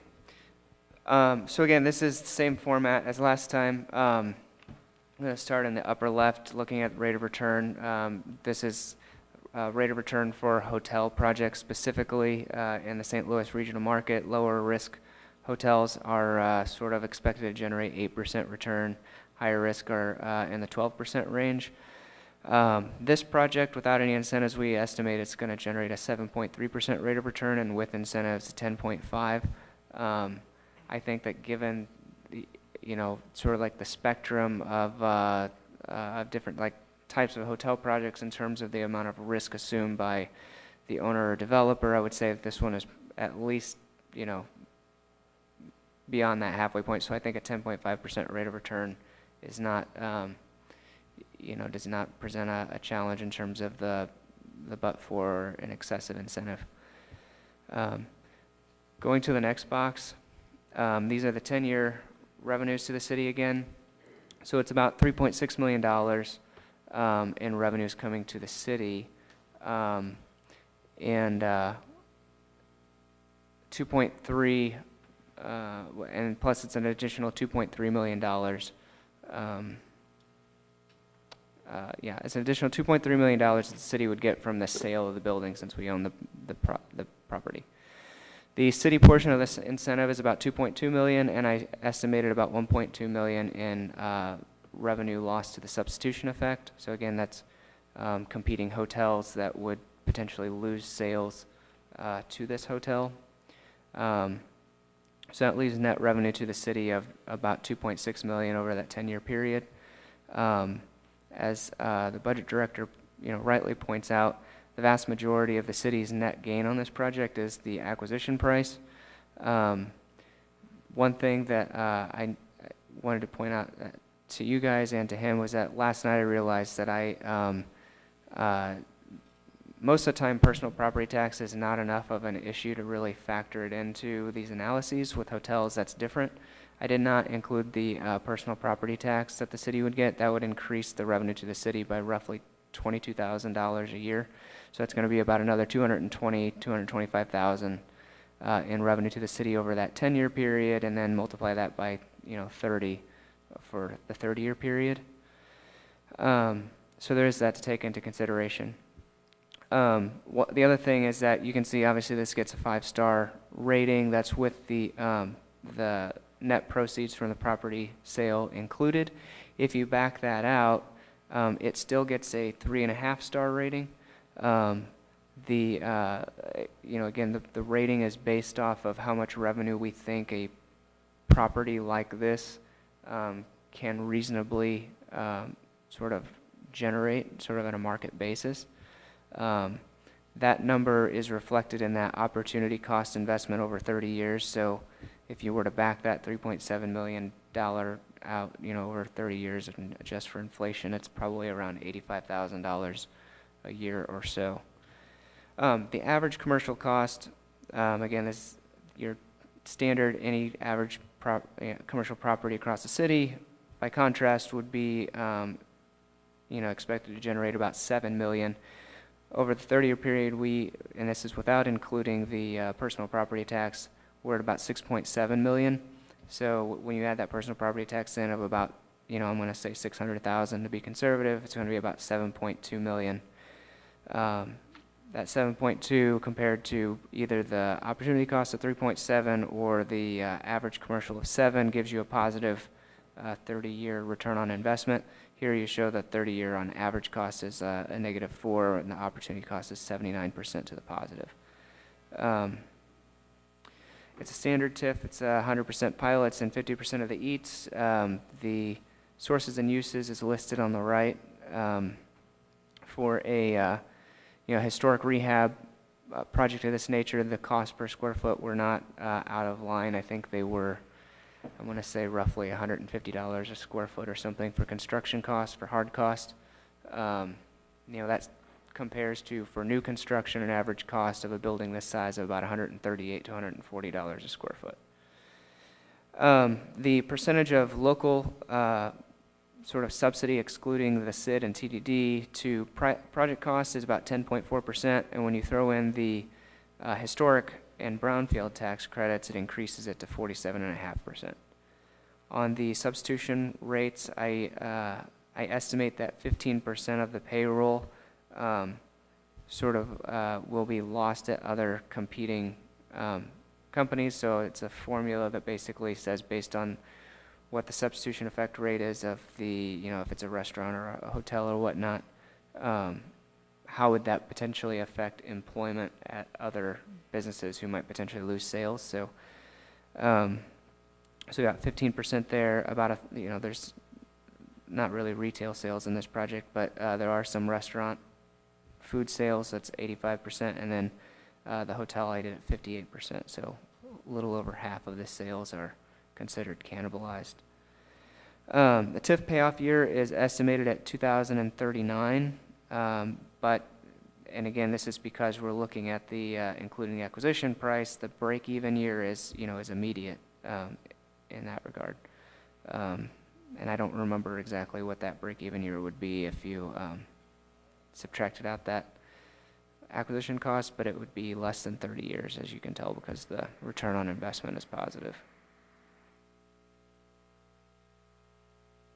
Jonathan, I think just the timing on all these things, when Paul's comment about, picking up on the acquisition cost, that will substantially alter the numbers here. Did you have an opportunity to rerun this at all? Yeah, I ran it without the acquisition cost. I originally ran it without the acquisition cost, actually. And like I said, it gets the 3.5 stars without it. I'm going to go off of memory, but I want to say the 30-year return on investment opportunity cost was in the, and again, I'm not including the personal property tax, but if you were, it was probably in the upper teens percentages. And compared to the average cost, it was probably negative to about 25 to 30%. What would we view the cost, I mean, the true value? We do these transactions with ourselves in a way. What, does the comptroller have an opinion on what the value of that building would be? I mean, does it have value? What were we carrying it on our books for? I recall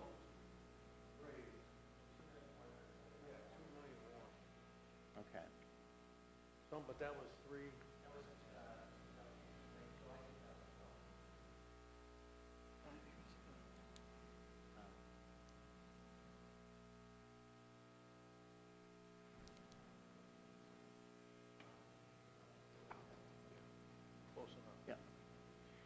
And the comptroller, have you reviewed this, and are they in support of the project then, or? Yes, we are in support of the project. Okay. Yes. Yeah, I really think that when we do these things, we ought to, I agree with Paul's, comment that the more appropriate way of accounting for this would be not including a sale of an asset as part of the return, so. Thanks, Darren. Yeah, Paul, did you care to step up? Yeah, thank you, Mr. Chairman, members of the committee. I just talked with John, and that was my issue. When I first saw it, I said, well, look, when you really want to analyze it, the sale of the property is not really the return, and that's something that we already own. If it was privately operated, it was privately owned, that would be part of their development costs. So the question was, if you take that out, what it would be. And as John indicated to me, it would still get a passing grade. So that was my question, and that's fine. So I didn't have an issue. I mean, these are complicated deals, and I understand that we make mistakes, oversights or misjudgments on these things. Right. But I think that we ought to endeavor to at least get correct, correct procedure, one done. Yeah. Correct. I think this is the procedure. first time I've had a project where we were selling property, so Yeah. it was a sort of a Yeah, it's- judgment call. Yeah, I get it. It's just that I think from a standpoint of Mhm. appropriateness, I think that's the better way of accounting for Sure. analysis. Let's hear from some of the other speakers, then we do have some speakers against this. Is there anybody on the pro side that we should hear from before we, if you've completed your presentation, why don't we go ahead and, we have Clinton McBride from the Laborers Local number 110. Hey, Mr. Chairman, members of the committee, thank you for the opportunity to address you this morning. I'd like to clarify one thing. We are not actually against this package in whole. There is a piece of this that we do have issue with and see issue with, and I'd like to address that with you guys this morning. Again, Clinton McBride, I'm the Government Affairs Director for Laborers Local 110. Also in attendance, we have members of Laborers Local 42. This is about the municipal courts project, obviously. The abatement of the asbestos does not fall under the purview of the general contractor on this project. The contractor chosen to perform the abatement is by the name of GenCorp. GenCorp's bid came in almost 1/3 less than the next two lowest bids. GenCorp's bid was close to $3 million, meaning nearly $1 million less than the other bids. On asbestos abatement projects, there's very little equipment and material needs. Most of the cost is in man hours. We've been assured that this is a prevailing wage job, and we find it incredibly hard to believe that a company could cut that much off of a bid without cutting corners. We imagine a scenario where change order requests start coming in, and probably more than one. When you look at Dun & Bradstreet, they do a financial stress score, and this company is already very high on the financial stress indicator, meaning that it has nearly a 10 times more likelihood of actually folding in the next year in terms of either bankruptcy or whatever that may be. So what we're concerned about is we don't want to see, one, the city have to end up paying more than what they think they're going to pay, and two, workers getting stiffed out of the money that they're deserving of. You know, let's look a little bit more in-depth at GenCorp as a company. They hire almost exclusively out-of-state workers, many of whom are Latino workers from Indiana. So I'm not sure exactly how that satisfies first source employment. These folks on non-prevailing wage jobs make between $15 and $18 an hour. They have no health care, and they have no retirement, right? It's really hard to believe that folks working with stuff as dangerous as asbestos don't even have health insurance through their employer, right? Those folks get sick. We know then that the taxpayers are going to be on the foot taking care of that. You know, what kind of training have these folks undergone? Again, this is very dangerous work. You know, I can point to a job that they were on in 2012 at Grace Hill over on WashU's campus. The building actually had to be evacuated. So the level of training I would really call into question that these folks are going through, because this can get out of hand really quickly and a lot of people can get sick because of this. Let's see here. It seems to me that if tax dollars are on the line, we should be trying to put our own people to work. It also seems that we should make sure that people have the training, know what they're doing, and that we have a drug-free workforce. This happens to be a prevailing wage job, but if we're not, again, the workers would be making not even half of what the industry standard is for this area. You know, instead we should support good jobs for people that live here. I would ask that you go back and closely examine the bids to see what discrepancies there are, because I think you'll probably find some. See where the corners are being cut. You know, at the very least, we should know what kind of training these folks have, how long they've been trained, and know that it's a drug-free workforce, just like, you know, most other companies that are competing are. You know, I'd be happy to answer any questions on this, but I do know that, you know, with this, there's a lot of potential for people to get sick, and quite frankly, you know, that's not something we need. We need somebody that has a demonstrated track record of doing a good job, and that, quite frankly, is not a bottom-feeding company. We need to be supporting in-state companies that are putting in-state workers to work, to put our tax dollars to work for our people. So if anybody has any questions, I would be happy to answer those. Thank you, Mr. McBride. We're going to hear from all the speakers, and then we'll try to go through things kind of in unison here. Jeff Mack. How you doing today? How's everybody doing this afternoon? I'm with the Laborers International Union of North America, Local 42, which holds this area here, does work all in this area, and I'd like to give a little summary of what we said, kind of like basically what he was saying. The low bid on this demolition and abatement project was performed on 1320 Market Street, was $1 million below the average bid of the second bidders. The interior demolition and abatement bid is 90% of the cost of manpower and disposal. Disposal rates are standard regionally. Prevailing wage ensure that the labor costs are a level playing field. How does the lower bid contractor come in to almost 30% low bid than the next lower bidder? The union wage set prevailing wage in St. Louis, so there is an additional cost incurred by submitting a union bid.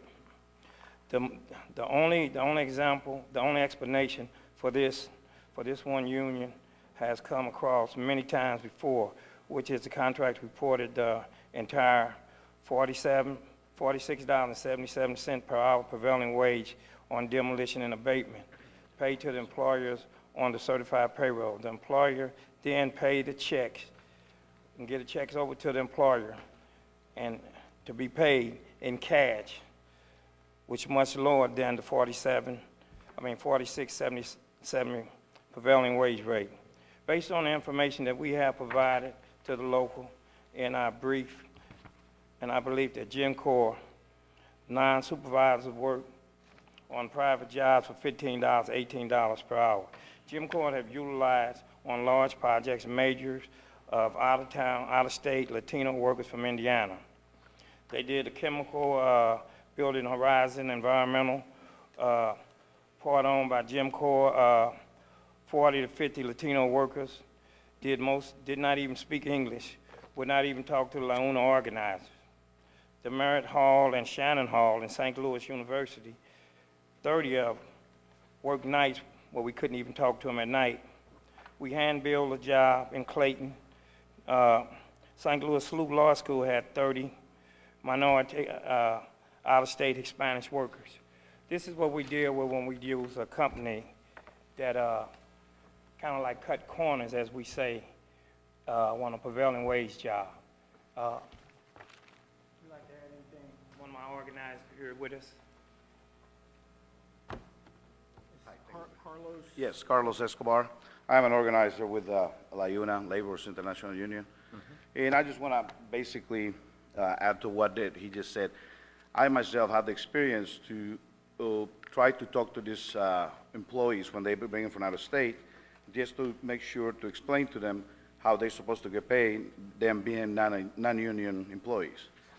But every time I try to approach these jobs or anything in the past, they're prohibited to talk to me. They are not even allowed to leave the job site, and all I wanted to do is explain to them, their benefits as an employee in the city of St. Louis.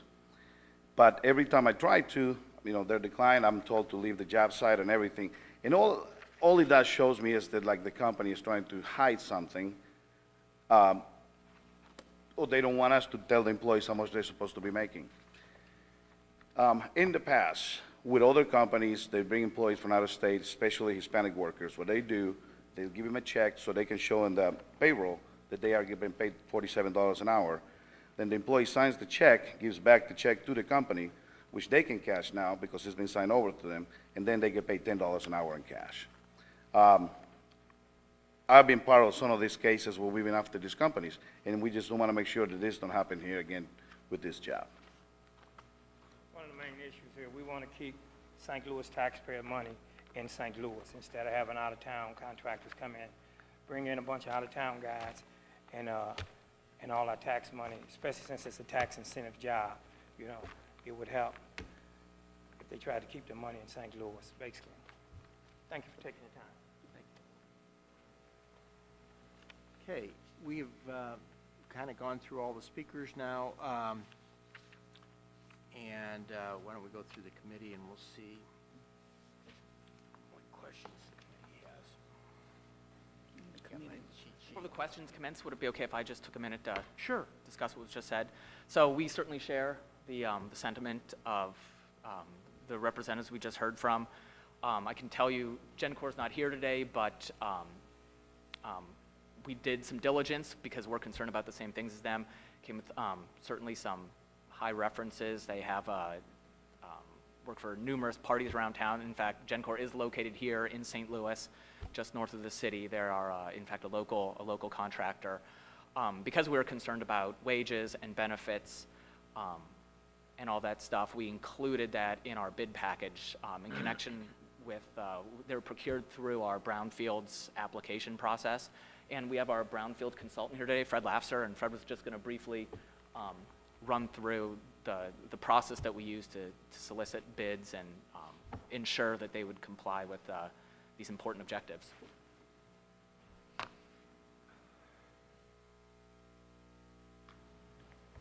Thank you. My name is Fred Lafser, Lafser & Associates, and we were contracted to help put the brownfield application together for this project. And the brownfield program has undergone a number of changes in the last year, and even as we speak, they're contemplating even more. But about a year ago, there was a provision put in that there be competitive bids and publicly noticed bids. So this was one of the first projects that came up after that requirement came in. We've had several others, but the state does not require prevailing wage in the brownfield program.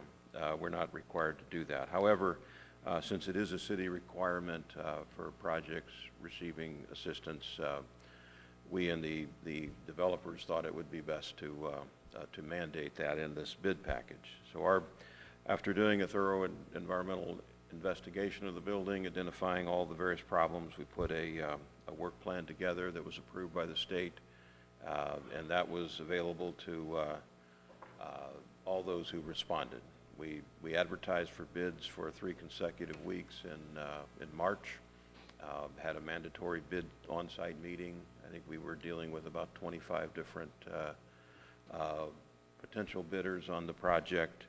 At the end of the day, we wound up with 6 or 8 bids, and we had a range of bids that Gencor was the lowest bid.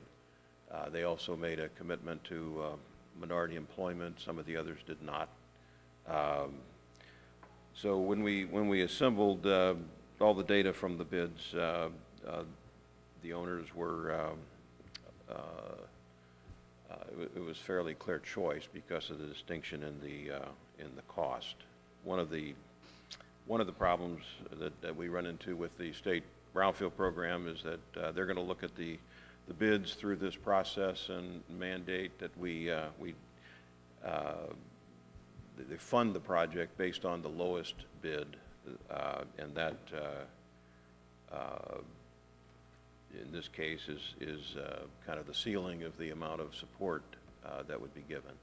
Should the developers decide to go a different direction with that, the next bid would be $800, almost $1 million more, which would have to, at this point, I don't think there's money in the budget to cover that. So as far as, you know, the history of the company and how they hire and what they pay other people, I have no basis to comment on that, but I do know that with the way this project is structured, that the city has a very strong involvement in assuring that we have contractors that are paying prevailing wage, and there is an oversight requirement to assure that the project is cleaned up completely before they're finished.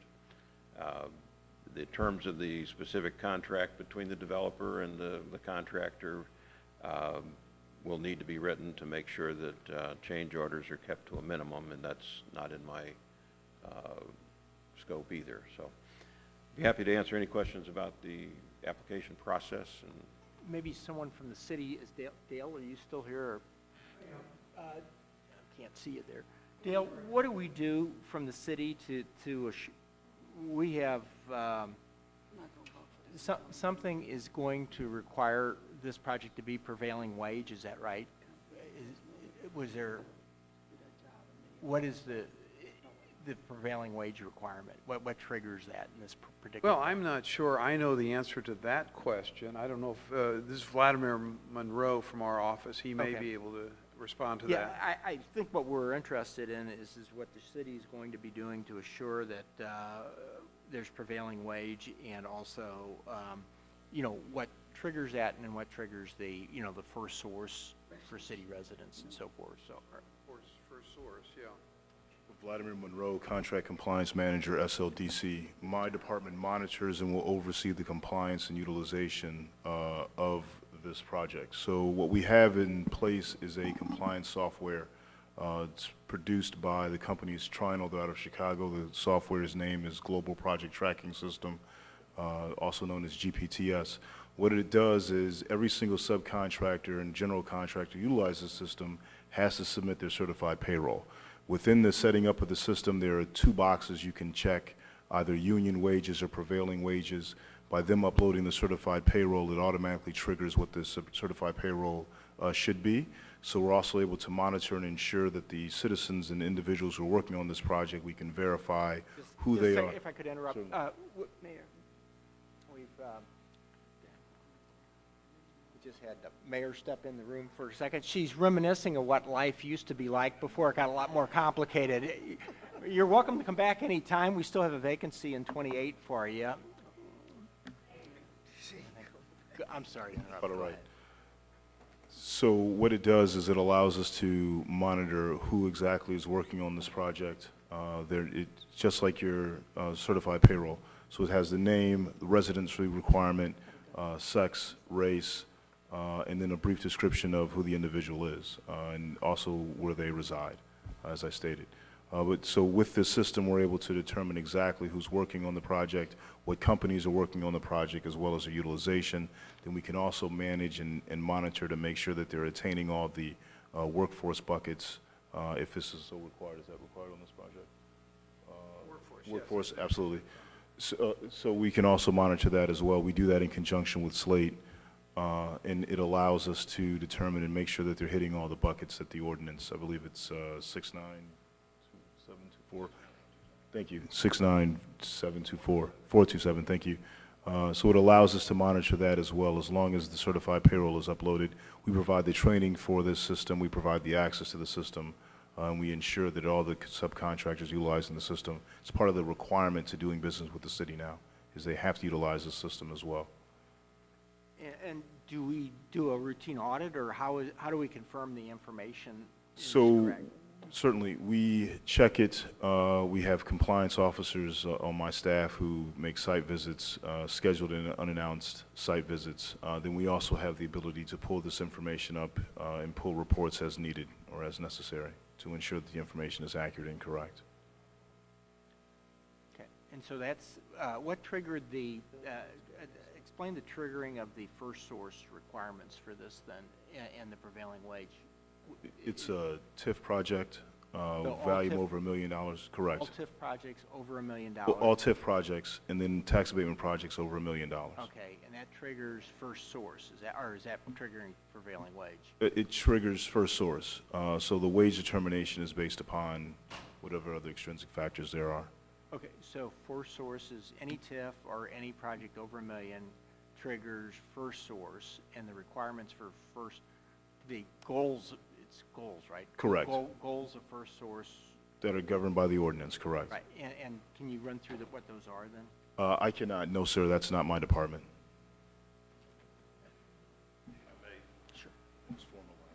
Good afternoon. My name is Earl Stroth. I'm Perrick, Director of Diversity and Inclusion with Perrick, the general contractor. I speak simply out of knowledge, having worked on both sides of the table, both as a city employee. Ordinance 69427 does dictate the workforce implement on a job, which requires 15% minority, 25% city residents, 5% women, 15% apprentice. And the executive order dictates the 25% MBE, WBE participation on any contract and bid that is let. In this case, we're looking at approximately $60 million. So of that, about $25–30 million are dedicated to MBE, WBE. First source is the ordinance that dictates the employment of long-term staff. That is indicated of housekeeping, cooks, and that level. That is outside the TIF commission. Okay. Yes. The TIF does dictate that this is a prevailing wage job. Any contractor that bids on our jobs, as you know, must be paying union prevailing wage. And that is subject to the unannounced inspections and... Yes, random inspections by Certified payroll. So the certified payroll has to hit the certain requirements that are uploaded into the system. So it states for every craft what the exact prevailing wage would be, and then the certified payroll ensures that that pay is actually being met. And what happens if you find someone is not, forthright or... Certainly. They would be violating the TIF, and also they would be, it's federal. So now at this point, you may be committing fraud. So it escalates to possibly criminal, definitely civil. Have we caught anybody doing that before? Not that I'm aware of, no, sir. Okay. Thank you. Mr. Joe Roddy, and the statement that this brother just made as it relates to monitoring, he's speaking of the American Executive Order workforce, the employment plan. As amended, absolutely. And the form that you sent out for verification, it basically stipulates the rates, the pay, and city residents. That is not automated. Those individuals are not, the monitors are not going out to the job site to verify if these individuals live in the city, if these individuals are a journeyman on the pay rate, receiving journeyman pay rate. There's no hardcore monitoring. No one is stepping out onto the job site to make sure that they are in compliance. You raised the question, how many sites has been found out of compliance? He stipulated none. after several representatives of Local 42 made it clear to you that there are incidents that are occurring. I have right here whereby OSHA has already investigated and found violations of individuals doing demolition, and was outside of the language of OSHA. And the city of St. Louis does not have the individuals, the monitoring that needs to go to the job sites and come into compliance. Only one mayor did that. Shamel was the first one, in fact, two. Mayor Shamel, second, it was Freeman Bosley. Had veteran human rights activist Ari Perry, veteran human rights activist Wale Musa, and myself. And Dale, you're very much aware of it.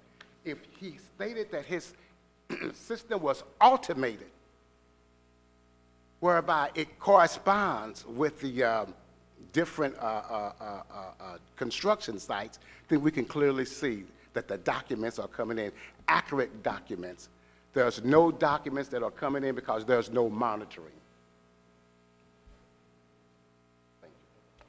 Okay. Why don't we open this up to some questions by the committee member? If everybody could stay, I suspect there might be some additional questions here. I do not see Alderman Kennedy presently. Alderman Flowers, do you have any questions? Yes, I do. I hate that I missed the tour yesterday. You said that the entrance will be off of 14th Street. And I travel 14th Street pretty much every day when I come down here to City Hall, and there are sometimes events across the street, and there are sometimes the street is also blocked for a reason or other. Are you planning on somehow, there's a sidewalk there, there's a turning lane there. Have you talked with the street department of how that will be configured so it isn't even more congested than it is already? Those discussions are ongoing. These are kind of conceptual in nature. We've engaged with CBB to complete a traffic study, and that's in the final stages. We're expecting that in the next week or so, I believe. So with that, it'll incorporate exactly how the parking, the turnoff arrangement and access arrangement is configured. Okay, but you said you can't use the front entrance on what is that, Market Street? Well, it'll still be because an open entrance that it'll be through just which for the patrons can come and go. disabled side. Sure. Okay. And then you said there will be another bill at another time to, I guess, do development on the back side. You mentioned the indoor-outdoor pool. So the outdoor pool will be part of that second phase? No, or is it the pool will be, if you look at the footprint of the building, in the slides, the pool actually being one of the courtyards within the footprint of the building. It's actually interesting architecturally. They, I think, used to use those courtyards when they'd bring the defendants in for hearings. They'd kind of stage them out in these courtyards. Because I'll be perfectly honest, I know I'm getting older, but I can't see nothing on this map. It's fair enough. And I'm trying my best, but your layout is not pointing out nothing to me, but I can't read none of it. So on the, in the upper left-hand quadrant, there's kind of a bluish square. Okay, That's the pool. all right. So it's within the footprint of the building, would be encompassed within this first phase. Okay. All right. And then, okay, that's all my questions for now. Thank you. You bet. Alderman Boyd has joined us. Alderman, do you have any questions regarding this board bill? I just have one trivial question, Mr. I missed most of the presentation. I'm looking at, is this the municipal court building? That's the one. And that's the view from 14th Street. Okay, so I'm noticing I guess that's an awning that's coming across. Is it actually coming over the sidewalk? So it's coming over the sidewalk here. I don't think that's where the existing sidewalk is, though. That whole streetscape will be reconfigured to accommodate the entrance. Okay. Out of curiosity, you're getting historic tax credits, right? And the historic Secretary of Interior approved that? No. I'm not sure if this particular arrangement has been approved. It will not be attached to the building. It's adjacent to the building.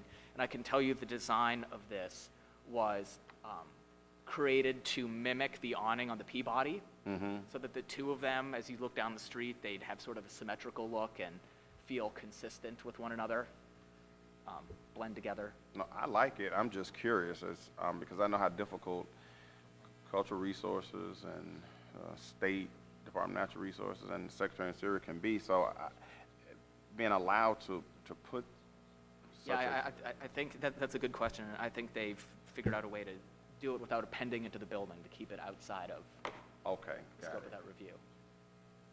Okay, thank you. Alderwoman Davis? Okay. Might as well get ready, because I'm gonna give it to you. I'm disappointed you let this come into this committee hearing today with this much concern by the laborers. What do you plan to do to remedy this? And I'm talking to you, the owner of the project, and to you, the GC representative. Let me defer to the owner, because this contract is with the owner. Right, the owner Yeah. really needs to understand the concern, so. And as I said at the very initial, they're not arguing the project. They have a question No, about. no, we're talking, I know exactly what we're Yeah, talking that's what I'm about. saying. So- And you know, I know that you cannot perform this at $1 million less than anybody else. There's just no such thing on earth. So, So that means that all these change orders are gonna come in to meet the actual costs that they wanna meet. People are gonna be paid under the table, lower wages, however they manipulate it to get it done, they're gonna do that. You cannot bid a project like that at $1 million less than anybody else. Most especially a building like that, because if nothing else, I would pad it if I was bidding for it and put me a extra in there because of the unforeseens that'll come up when you're abating that. You and I know that, Fred, you know it too. So, let's talk real. How are we gonna solve this? Owner? So as the representative for the owner, I can tell you that certainly our bid package required them to make assurances that they would comply with the prevailing wage requirements, including benefits. And we are relying on the city in this instance to, we know they have a very comprehensive monitoring system in place to ensure that that happens, as well as through our own construction management processes. We'll be doing a second check on all of that. Because it's part of a brownfields application, there's voluntary cleanup program. The Missouri Department of Natural Resources is involved.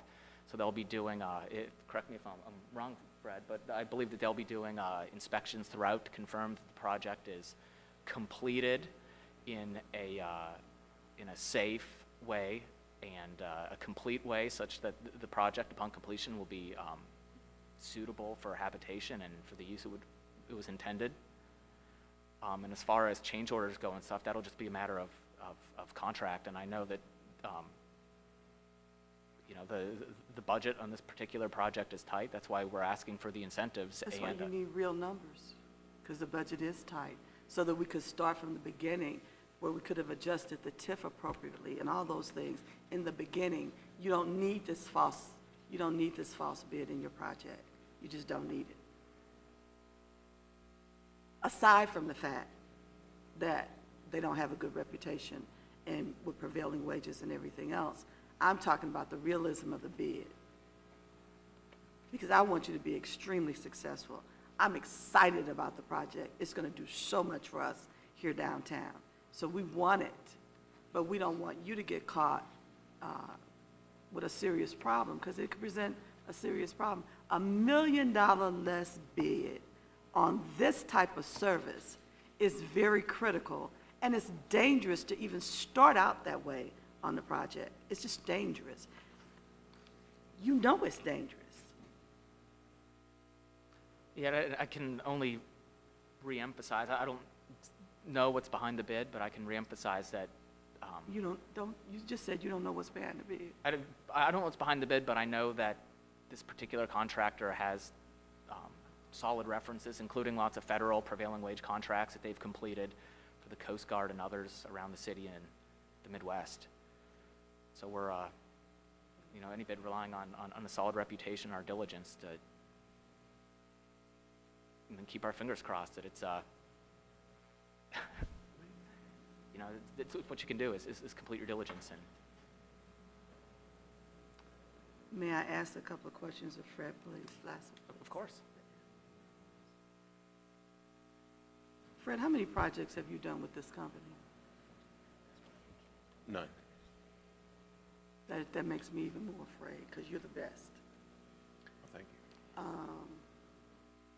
Because if you've never done a project with them, they're not doing a whole lot of work in this town. I'm worried. You've done this work. We consider you the guru in this region. How often have you seen a bid that can be this much lower than anybody else, and could you project that it would be successful? Those are such simple questions. I know. I wouldn't expect anything less from you. I know. You know me. We have noticed in the last few years, as the economy has picked up and we've had more projects going on, that bids in lots of the trades have been all over the map. It just depends on who's hungry and who isn't. We see that in drywall, we see it in electric, we see it in HVAC, and we're seeing it in abatement. Just a much bigger spread between the bids. And part of that, I think, is just there's a lot of work going on, and whoever's the hungriest usually comes in a little lower. If people are swamped and they don't need the work, they're not going to do it unless they do well. I think some of the concerns that you raise, I mean, I think I share the concern that whoever does this project needs to do it well, needs to do it safe, needs to have people who are properly trained, paid adequately so that they do a good job. The state does require the owners to hire what's called a third-party monitor, somebody independent of the general contractor, independent of the owners, to oversee all of the work, not only to make sure that the building is clean when it's done, that all of the work that was identified in the work plan is completed the way the work plan said it was going to be done. And we also check to see if all of the workers are properly trained and have all the certifications and approvals necessary to do the work. So we have the city monitoring the wage rate. We have a third-party monitor, which I don't believe has been hired by the owners at this stage, but is something that we have done in the past on numerous projects. And it requires several people to be on scene every day, monitoring everything that's done, the containments, monitoring the air around the building to make sure there's no issues. And there's an OSHA requirement that the workers be monitored as well.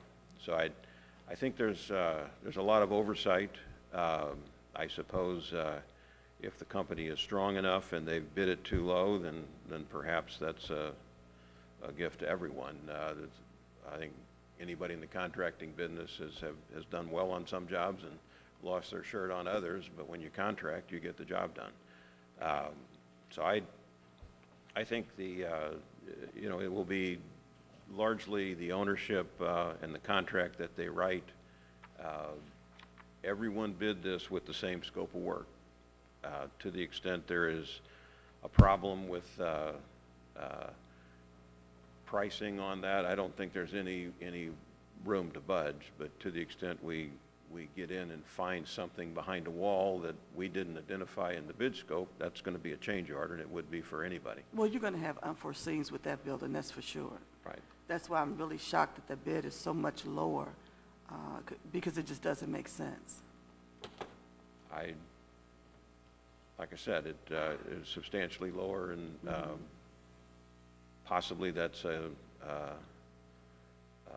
benefit to the owners, but like I said, the goal is to get it done right, And I share the commitment, too, to hire as many local people as we can. We need to keep the jobs here, and I think with prevailing wage, that will help. Mr. Chairman, thank you, Fred. You, Should I sit down? yeah, you just brought some more questions to my mind. Mr. Chairman, may I speak with the labor representatives, please?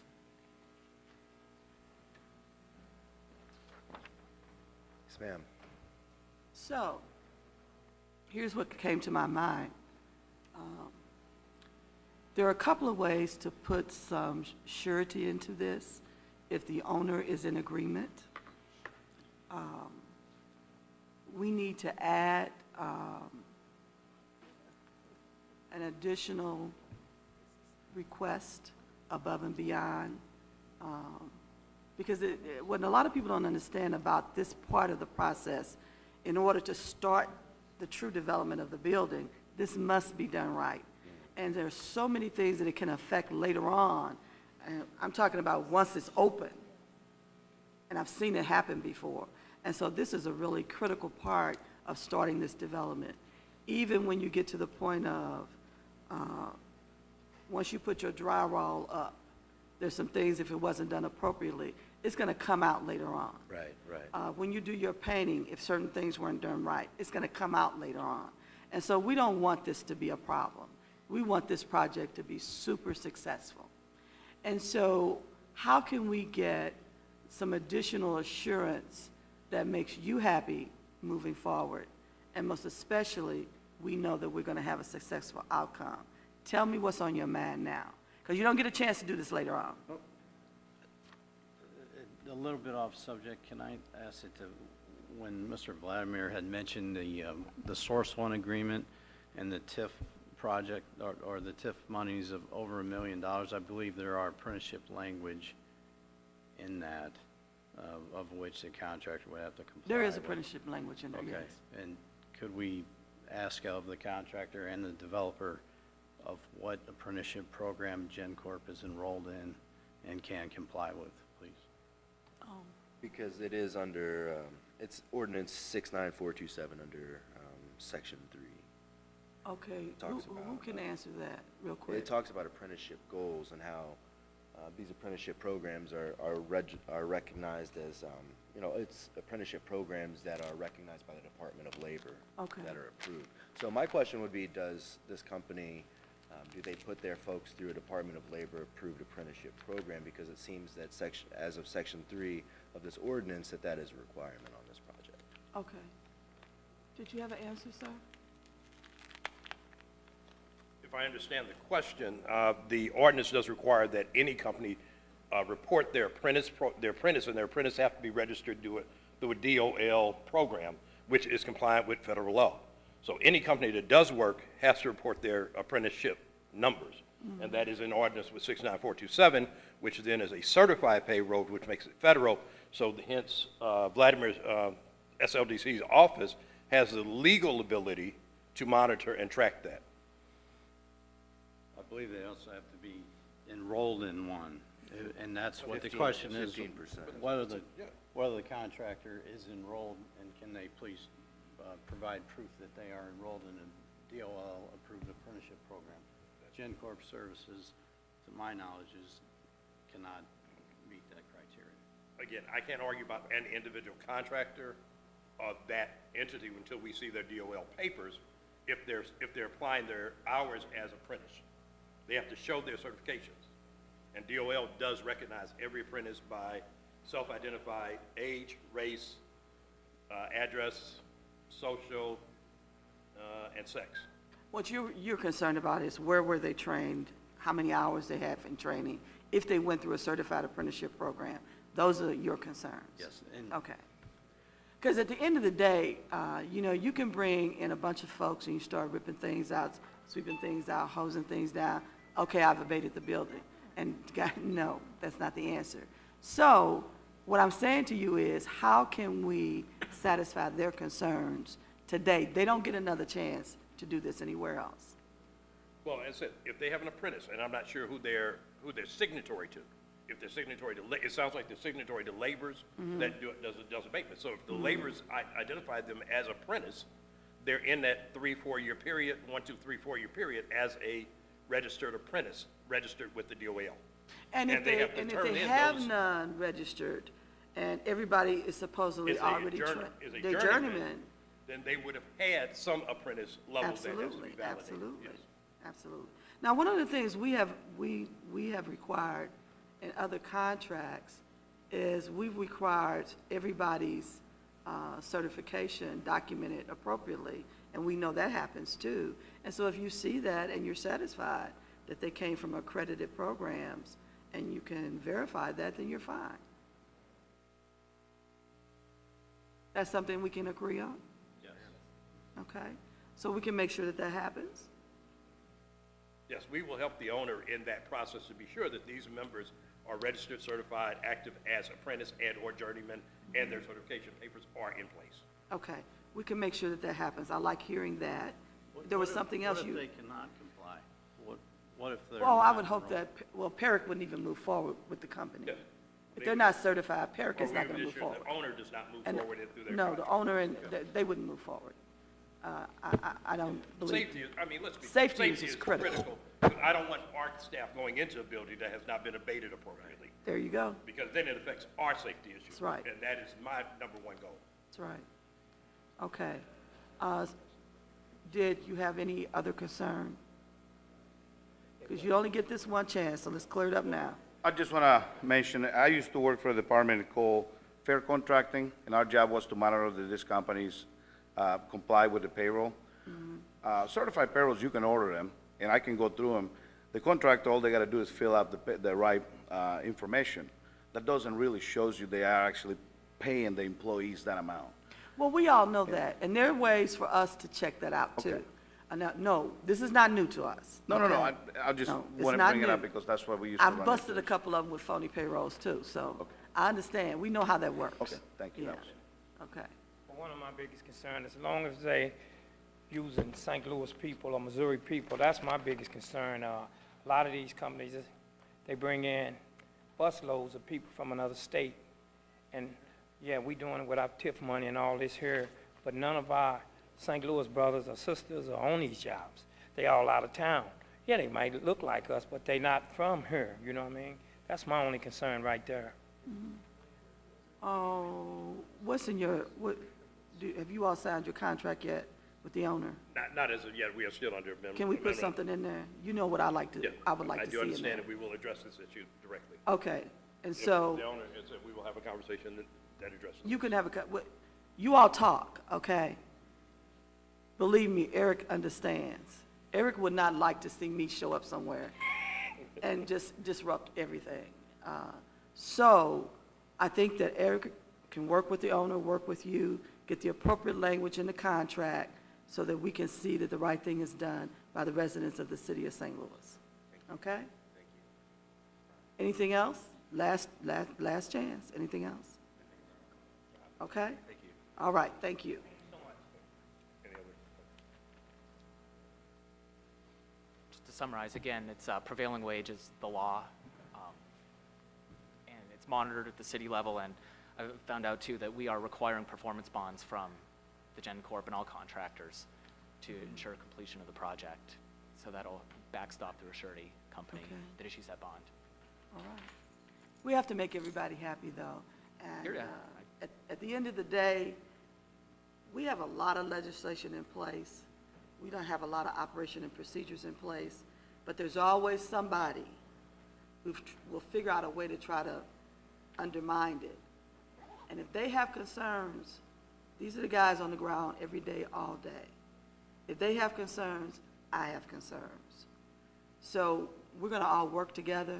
We're going to make sure that it's so easy just to put one little simple thing in a contract, make sure everybody's okay, and work together. So it sounds like we're going to be able to do that. And I'm happy for you, because you want to have a very quiet, successful project. I love quiet. Quiet, I successful have two little project. boys at home, so I don't get quiet very often. Okay, all right, thank you. Alderman Kotar? No questions, Mr. Chairman. Just for the record, I will be abstaining on this project. I My firm represents the developers. I support the project, but will be abstaining. Thank you. Alderman Ogilvy. Thank you, Mr. Chairman. Well, this should be an easy project to monitor since it's literally right next to City Hall, right? Open the blinds. That's right, I can get to come over there every day. We'll get our binoculars out. I mean, there's a lot going on here. It's sort of hard to comment on. I mean, I gather some combination of the people at the table here have been looking at this building for a long time, 4 or 5 years now. Does that seem right? And clearly the city can't maintain the building. And it needs a real owner. And I'd imagine any developer is going to be facing, an identical set of challenges as you guys are with this building. And it's clearly, it's a tough project to do. So I'll just say good luck.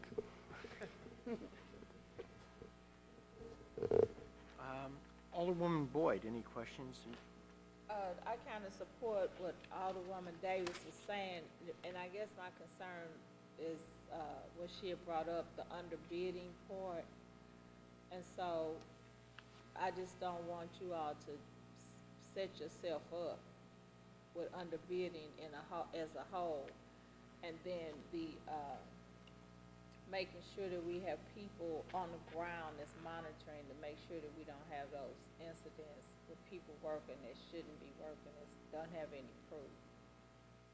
So that's the concerns that I have. I think it'll be exciting for downtown, but I just think we need to make sure that we look at that and make sure we have those corrections. Okay, thank you. Alderman Bosley?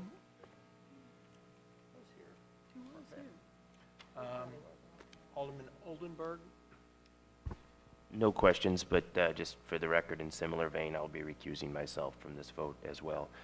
My employer has made financial terms for the tax credit financing, and just out of an abundance of caution, I plan to recuse myself. Thank you, Alderman Kennedy? He's over there. Kennedy's there. So, thank you, Mr. Chairman. So we now have, understanding, and Alderwoman, if I could, in your conversation with Yes, him. sir. I have understanding now. Okay. I have faith in a couple of people that they're going to make sure the right thing happens. And we'll have constant communication. I have faith in that. Okay. All right. You all are fine? Okay, thank you. That's all. Thank you, Mr. Chairman. If there are no other questions, Alderman Conway had to run to another event, but the chair will entertain a motion at this point on this. It's been moved by... Second. Sorry, who? I made the motion. Alderwoman from the second made the motion. It was seconded. Okay. I'll be doing 70, 71, and 72. Correct. We need to make sure we do this all right. We'll start off with Board Bill number 70. Madam Clerk, please call the roll. Alderman Kennedy. Alderwoman Flowers. Aye. Alderman Boyd. Aye. Alderwoman Davis. Aye. Alderman Kotar. Abstain. Alderman Ogilvy. Aye. Alderwoman Boyd. Aye. Alderman Bosley. Alderman Oldenburg. Abstain. Chairman Roddy. Aye. 7 aye votes, 2 abstain. Okay. Now let's take up Board Bill number 71. The chair will entertain a motion on Board Bill number 71. So moved. It's been moved by the Alderwoman from the second, seconded by the Alderman from the 24th. And there's been a request for previous roll. Hearing no objections, we'll consider Board Bill number 71 as heard passed with a due pass recommendation. Now Board Bill number 72. Chair will entertain a motion on Board Bill number 72. Been moved and seconded. Request for previous roll. Previous roll? Hearing no objections, we'll consider Board Bill number 72 as heard and pass out of committee with the do pass recommendation. Let's go back so that we can start trying to get some of these opportunity for some of the people to clear out here. We'll go back to Alderman Ogilvy's bills. 67, 68, and 69. And I had an opportunity to discuss those briefly with our budget director, and he said he had no issues with either of the bills. I think we had provided everyone at that time an opportunity to ask questions, although we do have new members present. Hey, folks. Wait a minute. Will you? Can somebody stay? Could you all stay here for? Gotta keep a quorum. We gotta keep. Let's get a good vote, and then this will just take a second. Yeah. We still do have a quorum. That's 7. 4, 5, 6, 7. We're good. Well, we're good. Okay, we'll let it go.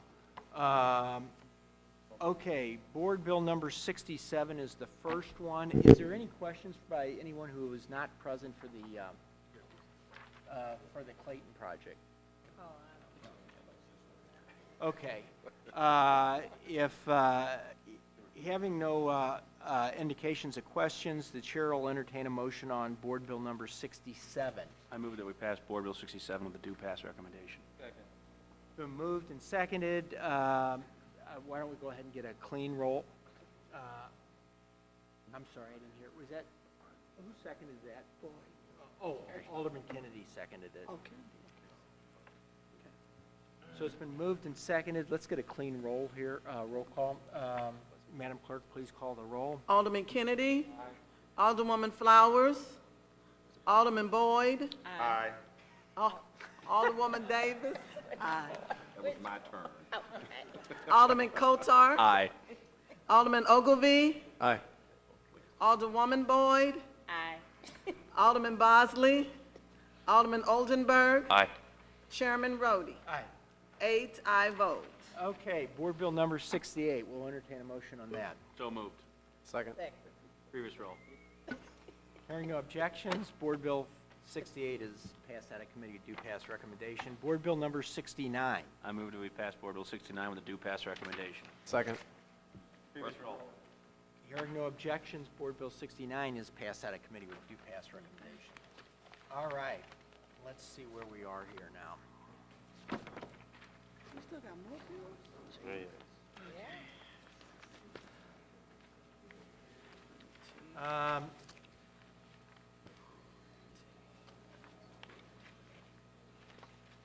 Board Bill 18 Board Bill 18, that's mine. and Board Bill 47.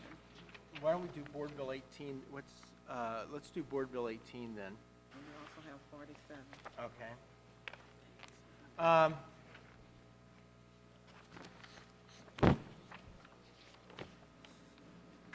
Oh, and Resolution 65. So we got 3, huh? Yes. Bill, can you step up and do 18 for me? Now, there was a concern. Is Jonathan still here? Jonathan, did you work out your issue that you, on 18 with,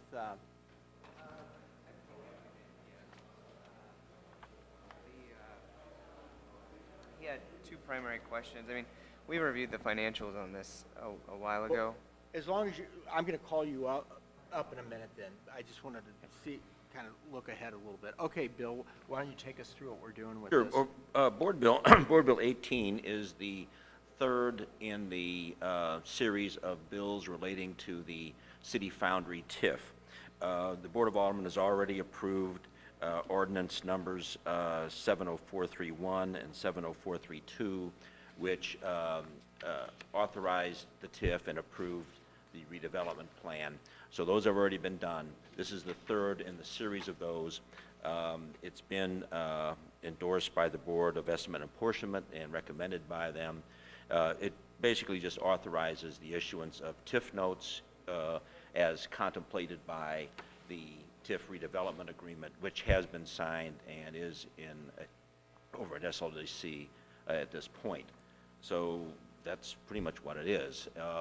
And what these note ordinances do is kind of fill in the blanks relating to how notes are issued.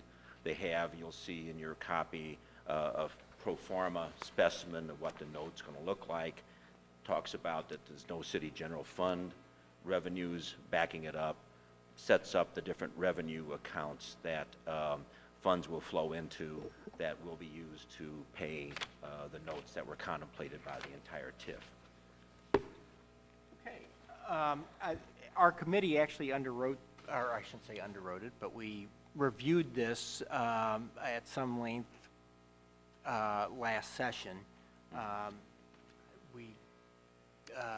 And we had all the financials at that time.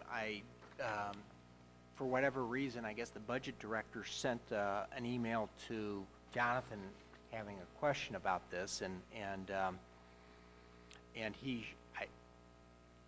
my understanding, reviewed it prior to our meeting last session. So, and I believe it was probably reviewed prior to going to the Board of Estimate and Apportionment also, where the budget director is located. So that was approved yeah, a it's just that couple of we weeks have ago. procedures, and we're trying to be consistent in our application, even when they're applying to my board bills. So, Jonathan, you had a discussion with him, and did he adequately get his issue addressed, or? Yeah, I'll just, summarize the email basically. He had two basic questions about the project. None of it was new. It was stuff that we had talked about previously, but the first one had to do with the percentage of equity into the project. So he rightly noted that I think it was $8.3 million was listed as deferred developer fee, and that was included sort of as a portion of the equity. The total developer fee was $14.2 million. And he asked if there was a minimum equity requirement for these kind of projects. And then the second issue he mentioned was that over the 10 years, the project, after taking into account the incentive and the substitution effect, would only generate about $160,000 a year, so $1.6 million roughly over 10 years.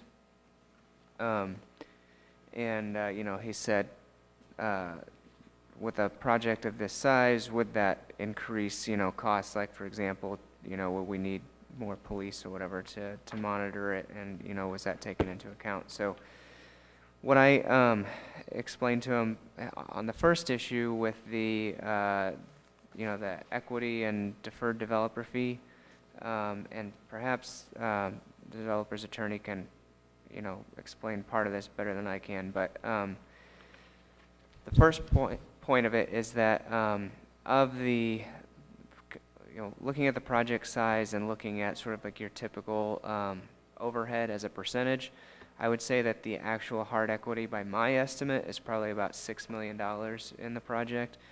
However, there's an additional issue here where, in this case, the developer is not actually the owner of the project. It's sort of a, I guess it's not all that strange, but in this case, the developer is essentially getting paid sort of as if they're doing the work and getting a share of the profit, I guess is a way of saying it. And essentially that developer fee is essentially what they're making as their share of the project. So, while that other portion of the deferred developer fee is not necessarily equity from the developer standpoint, only the $6 million would be, it is equity in a sense to the owner of the project, because they're going to have to pay that to the developer. So it's an actual cost, but it's being temporarily held by the developer. Does that make sense? So, anyway, so that I think he understood that. And as far as should there be a minimum equity requirement, I think this was not actually my response. This was I'm going to read something that Mark Spikerman said, if I can find it. Or maybe he can just say it faster than I can find it, but is he still here? Yeah.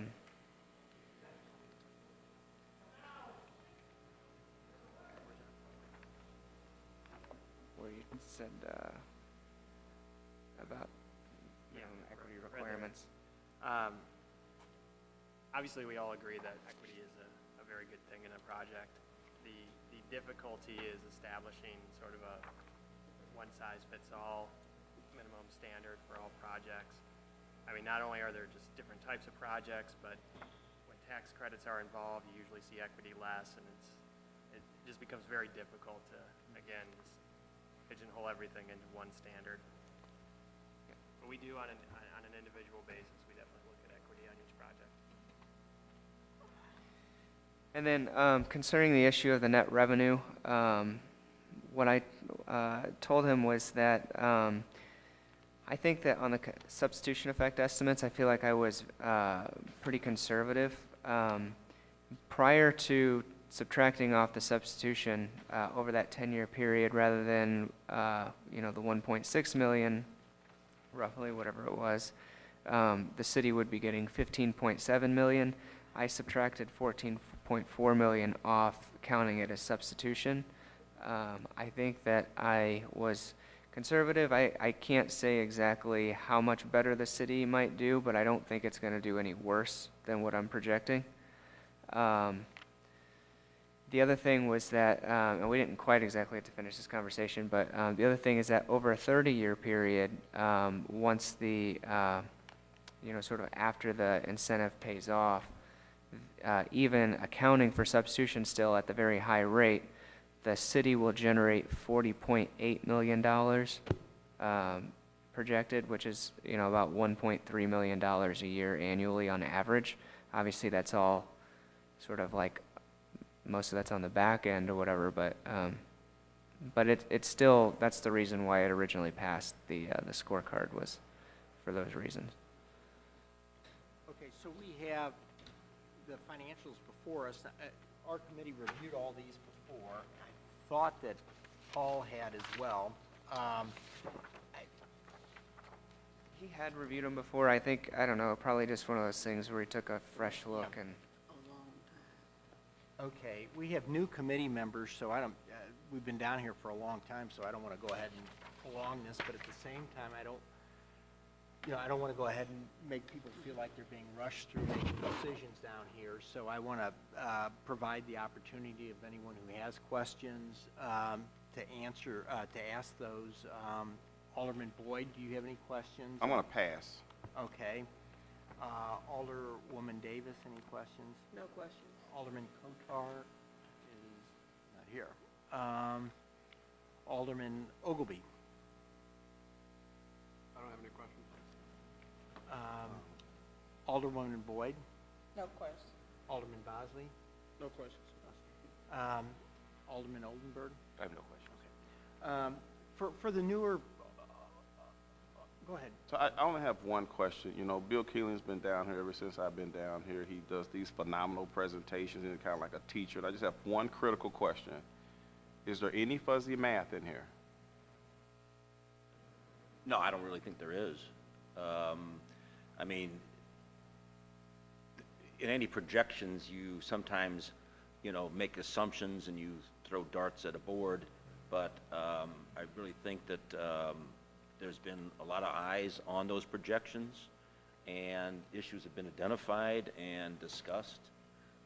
So I think it's a pretty solid attempt at taking a snapshot. No further questions. For the new members, I know that this is a tremendous amount of information we're throwing at you. We began this process a year and a half or 2 years ago of slowing everything down, and we spent a great deal of time last session with new members and ourselves kind of understanding these processes. Have you all had the opportunity to sit down with Jonathan yet, or the folks over at SLDC, and kind of walk through these things? Some are nodding yes, some are nodding no. I don't want to speak for SLDC or anything, but we have put a presentation together that we can give at some point over the financial aspect of this stuff. So.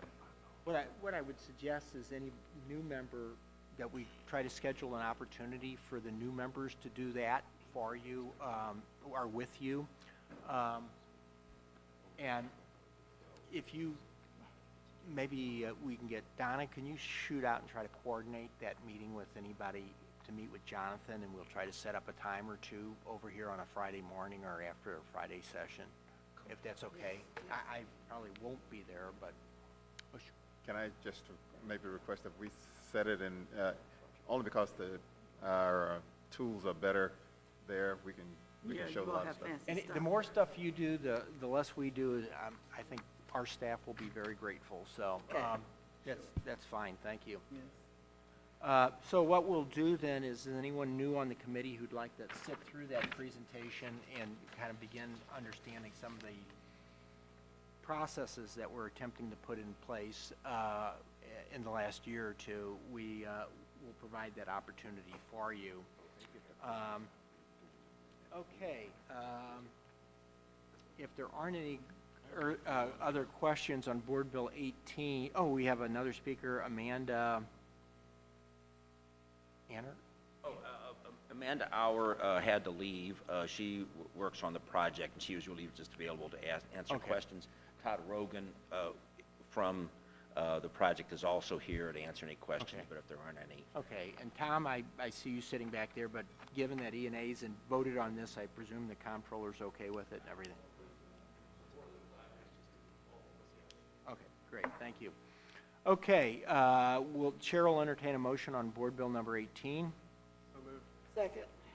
It's been moved and seconded. Madam Clerk, gosh, we got an evolving I know, group of call the people roll. here. Let's go ahead and try to call it again. Alderman Kennedy. Alderwoman Flowers. Alderman Boyd. Aye. Alderwoman Davis. Aye. Alderman Kotar. Abstain. Alderman Ogilvy. Aye. Alderwoman Boyd. Aye. Alderman Bosley. Aye. Alderman Oldenburg. Abstain. Chairman Rhodey. Aye. 7 aye votes, 2 abstain. Okay, we passed that out of committee with the due pass recommendation. We're getting down to the wire here, folks. We're down to Alderman Kotar's board bill.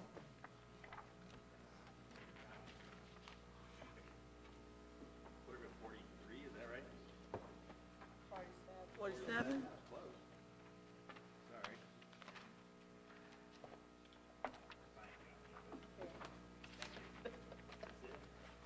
It's right there.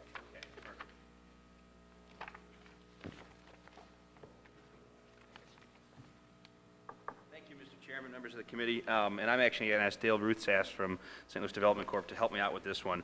Board Bill 47 is basically modifying an existing abatement for a single-family development at 2325 Ann that was completed in 2013. The abatement passed this board due to some clerical errors, I think primarily by the developer, who's a small-time guy doing, single-family rehabs in McKinley Heights. He didn't properly certify it and turn in all the necessary paperwork. So we're just basically cleaning up this existing abatement. He did a wonderful job with the property. He's done many cents in McKinley Heights, and he's done them correctly. And we're very happy to have him. His name's Rocco Dana from Elevate, I think is the name of his company. So this is just cleaning up basically the developer's clerical error from a couple years ago. And I'll let Dale speak to the specifics. The project, the tax abatement, was using the 5-year tax abatement, passing title through 353 Corporation. And this is the first project he did, and he's done a lot of others since then. He's done very well and done a lot for McKinley Heights. But he realized, a couple years later, gee, I didn't ever do that, therefore I'm not getting tax abatement on this property. And in talking with the assessor, if we do the tax abatement through Chapter 99 as opposed to passing the title, then the assessor has the ability to take the 5-year abatement back to the pre-development level, which would have been 2013. He doesn't have that option. The assessor doesn't have that option under the transfer of title system. So all this is doing is still giving the same 5-year tax abatement, but we're going to do it under 99, and then we can take it back to his pre-development level. And I think it works fine, and everyone will be happy. Was this originally done as? It's a 5-year tax abatement. It was done as a 5-year tax? Right. Did it go through neighborhood development, or did it go through HUDs? At that point, it probably went through neighborhood development because it was not occupied. Now it's occupied, so it's in HUDs. Okay. And it was originally passed as a 5-year? It was, under, using the transfer of title method. But if we use, as I said, the Chapter 99 method for the same 5-year tax abatement, then the assessor has the ability of taking it back to a pre-development level. And that will solve his problem, and it doesn't make, it's the same 5-year tax abatement, so the city it doesn't make any difference one way or another as far as the city's concerned. Okay. Yeah, I just, when we go back retroactively and pass these, which we don't do or shouldn't do. Right, and in the sense, we really aren't in this one, because we had already approved it back before he developed it. Okay, And there's no extension, to be clear. No, We're no. Extending it. Yeah, it's still a 5-year tax abatement. okay. Are there any questions? Alderman Kennedy, he's gone again. Alderman Boyd. Yes, Dale, I should probably know this, or probably asked it before, but in section 1, it starts off talking about 10-year tax abatement, and then it later talks about 5 years tax abatement. So explain to me again why. We are doing most of the 5-year tax abatements this way because the attorneys figured out that we don't have to transfer the title, which is an awkward thing to have to do. In this way, we simply enter a little agreement with the developer saying, we're only going to give you a 5-year tax abatement, but so the last 5 years of that 10-year period you're talking about, the developer has to make a payment in lieu of taxes, which is exactly the same as the taxes would be. The assessor's fine with that, and so it essentially means he gets a 5-year tax abatement, but it's based on the Chapter 99 method, and therefore he doesn't have to transfer title. I don't know if that answers the question, but... Where I'm getting lost is the transfer of title. Yeah, Explain for using the method we had been using for years, in order to get a 5-year tax abatement, the state statute requires that you have to pass the title through a redevelopment corporation, which we formed to do that many, many years ago. And so each time we've been doing the 5-year tax abatement, the developer or the property owner has to come into our office. We transfer the title from him or her through the redevelopment corporation and then back to him, and that triggers the 5-year tax abatement. Another way of doing that is to give them a 10-year tax abatement, but they agree that for the last 5 years they'll make a payment in lieu of taxes equal to what the taxes would normally be, and then we avoid having to do that transfer of title. Okay, so that's kind of odd, though. Why would the state, what was the rationale of the state statute? You can do 10 and it just moves seamlessly, but if you do 5, you have to go through an extra step. All of them used to have the transfer of title before Jet Banks put an amendment in that under 99 you could do the express method essentially if you were only doing a 10-year tax abatement. Okay. For years we tried to see if we could change that to say 10 years or less, and that was never successful. But then the attorneys found this other method that we could do less than a 10-year. And we'll use the same thing. We're going to be doing some bills that will be a 5-year abatement or 10-year abatement, but only at 90% or 80%. We'll be doing the same method where it'll be a 10-year tax abatement, but the developer will have to make a payment in lieu of taxes for that other, 20% or 40% or whatever we wind up deciding. We can do it the same way, and therefore we don't have transfer title on those. So you'll be seeing some of those coming out in the near future as well. Okay, thank you, Dale. Good. No further questions. Alderwoman Davis? No questions. Alderman Kotar? No questions. Alderman Ogilvie? Yeah, 2 questions. Maybe, can Dale come back up? Sorry. Sorry.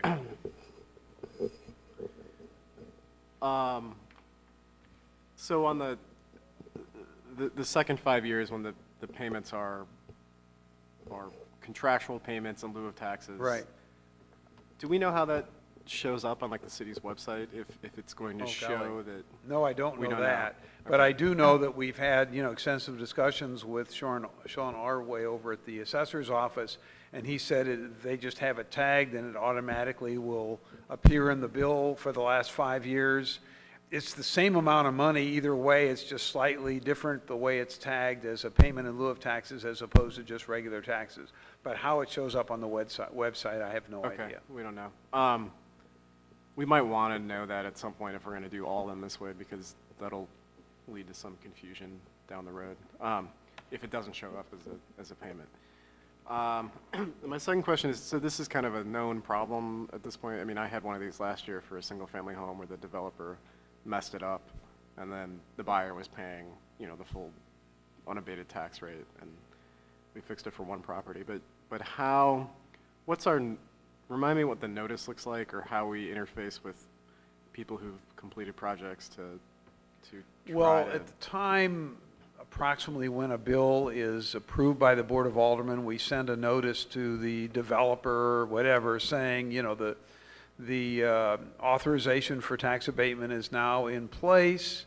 Here is an affidavit in the case of, whatever it is. When the project is finished, please fill this affidavit out and send it back to us together with photographs of the finished project. And then we will send that over to the assessor. In the case where we have to transfer title, we actually send them sample documents of that transfer of title as what must happen. I mean, we can't really monitor every project to see when it gets done, and if the developer or the owner, whatever, doesn't follow through on that, I mean, it's pretty hard to go much further than that in holding their hand through the process. And as you point out, in 99% of the cases it works and the abatement starts, but every now and then we have someone. When we often have the problem is when somehow whoever sent that initial letter to winds up not even being the person that eventually develops the property. And then we don't even know who the new developer is, and sometimes that's a challenge. But I think we cover it pretty well. I mean, that's not, when we notice them, that's not a requirement of the statute or anything. We just do that in hopes of making sure that the project comes to fruition and we implement the tax abatement.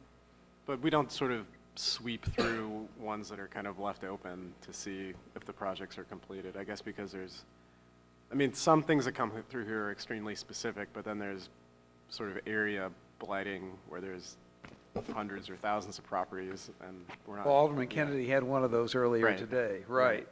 Okay. So we do, I think we do a pretty good job of it. You're right. I guess we could go back every well, couple I'm just of years talking and see through how what's that would be happened. hard to do, actually, because of... Yeah, it would be. Yeah. Okay. Well, that's fine. Thank you. Good.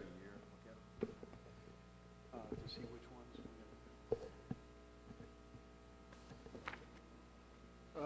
Alderman Ogilvy, are you finished? Okay. Alderwoman Boyd. No question. Alderman Bosley. No questions.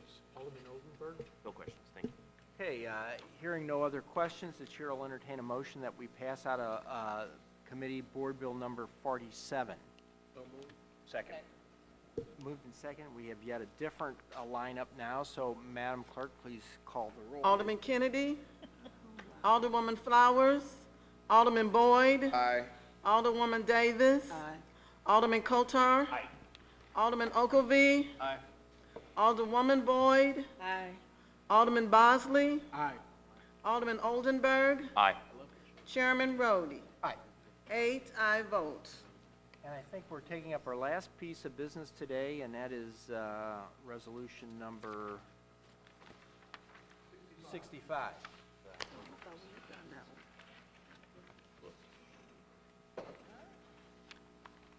Dated. We're passing out. Did everybody get one? Yeah, we got it. I just thought we had done it already. A fact sheet. So resolution 65, is a enhanced enterprise zone commercial tax abatement. The company occupying the space at 2331 Hampton Avenue is Pittsburgh Pipe. They are a distributor, but also a manufacturer of lots of high-quality custom industrial piping. Their office is in St. Louis. In St. Louis right now, they've kind of outgrown their space. The owner, Joe Bergfeld, who some of you may remember, his office, I gather, is currently in a trailer. So they purchased the building at 2331 Hampton Avenue. Their office staff is growing. They've done a renovation in the neighborhood of $550,000 to that property, which had been vacant for about 5 years previously. And they're moving their office there and growing by 8 people in the office. Their kind of warehousing and distribution is already out of Illinois. This is a 10-year property tax abatement at 50%. So we're abating 50% of their taxes. They will be paying 50% of the assessed property tax value for that 10-year period. So we'll be when it's reassessed, you know, when this project is done, we'll be collecting more than we are currently. And I'm happy to answer any questions. I didn't realize this is Pittsburgh Pipe, but I have a business relationship with that entity, so I'll be abstaining. So, And Mr. Ruth Satz would like to make a comment. I was just in Alderman Boyd's, related to his question, this will be handled in the same way. The enhanced enterprise zone, the ordinance says 10 years tax abatement period. But again, we will have the developer enter into a side agreement saying that they will pay the other 50% back to the city each year. It'll be the same contractual arrangement we talked about as a result of Alderman Boyd's question. okay, any questions? Alderman Boyd. Yes, Scott, is this occupied, I'm sorry, Alderman Ogilvy, occupied or unoccupied? It's unoccupied, but they're very close to being done here, so that they'll be moving it. They submitted the application in either January or February, and they've been doing construction throughout that period, so they're close to finishing up. Okay, so this might be a Dale question. Is it because this is a resolution that's in HUD's versus being in neighborhood development? It's an enhanced enterprise zone project, and all enhanced enterprise zone projects come to HUD. Okay. And because the enhanced enterprise zone was found to be blighted 10 years ago, 12 years ago, whatever, it's much easier to do a project that's well along or even occupied in the enhanced enterprise zone. It doesn't violate anything. No, it was just a curious question because I know neighborhood development does unoccupied and HUD normally does occupied. So I think for the greater good of the aldermen who are new, you know, thank you. Alderwoman Davis. No questions. Alderman Cotard. No questions. Alderman Ogilvy. No questions. Alderman Boyd. Which one? The Alderwoman Boyd. No question. Alderman Bosley. No questions. Alderman Oldenburg. No questions, thank you. Madam Clerk, if you could please call the roll. Motion. Oh, I move that we pass resolution number 65 with a due pass recommendation. Second. Previous row? yeah, objection. Okay, you won't. Alderman Kennedy, Alderwoman Flowers, Alderman Boyd, Aye. Alderwoman Davis, Alderman Kotar, Aye. Alderman Ogilvy, Aye. Alderwoman Boyd, Aye. Alderman Bosley, Aye. Alderman Oldenburg, Aye. Chairman Rhodey. Abstain. 7 aye votes, 1 abstain. Thank you. Okay, that concludes today's meeting. We have a meeting scheduled for, and thank you all for hanging around. My gosh, it's 12:15, so it's a 3-hour and 15-minute meeting. I know that's a hole in everybody's schedule. I really appreciate your hanging in there today. We had a lot of stuff that got done. We have a meeting scheduled for next Wednesday. We're anticipating the CFO of the school system to join us. I've been working with her on trying to get a snapshot of, what would be the appropriate measures of the city support for the school and some other supports for the school and so forth, since much of the incentives that we provide are real estate taxes. with the idea that we would begin developing a report like this each year so that we can start developing, seeing an idea of where trends going. So we'll be having that. I don't anticipate any votes being taken next Wednesday morning. And then we have got, I was out traveling last week, so I haven't had a chance to look at it yet, but Bryant Robinson from SLDC has prepared from, I don't know if he emailed it to everybody or if but it's kind of a synopsis of what happened at our 2 hearings. I think we he, haven't seen that yet. so I think he sent it to Otis and I think we're going to review it and try to make that available. And then we'll try to start beginning to frame our response, to the resolution that I introduced regarding incentive reform on an interim basis. And my hope would be is that we could be, I don't think we'll take a vote on that next week. I don't anticipate that, but that we would then, at some point before we go down for the summer, have that in a form that we can send back to, complete, amend as necessary and send back. And then on the 5th, if everyone recalls, our kind of goal here is to take a look at improving the economic viability of the city as well as the well-being of our residents. And so I have CDA that has been compiling some data on, initially affordable housing, and they're supposed to be working on some other data for us as well that would be reflective of, who lives in St. Louis and where they are today financially or, economically well-being speaking. And I have not seen that yet, but they're supposedly still working on that.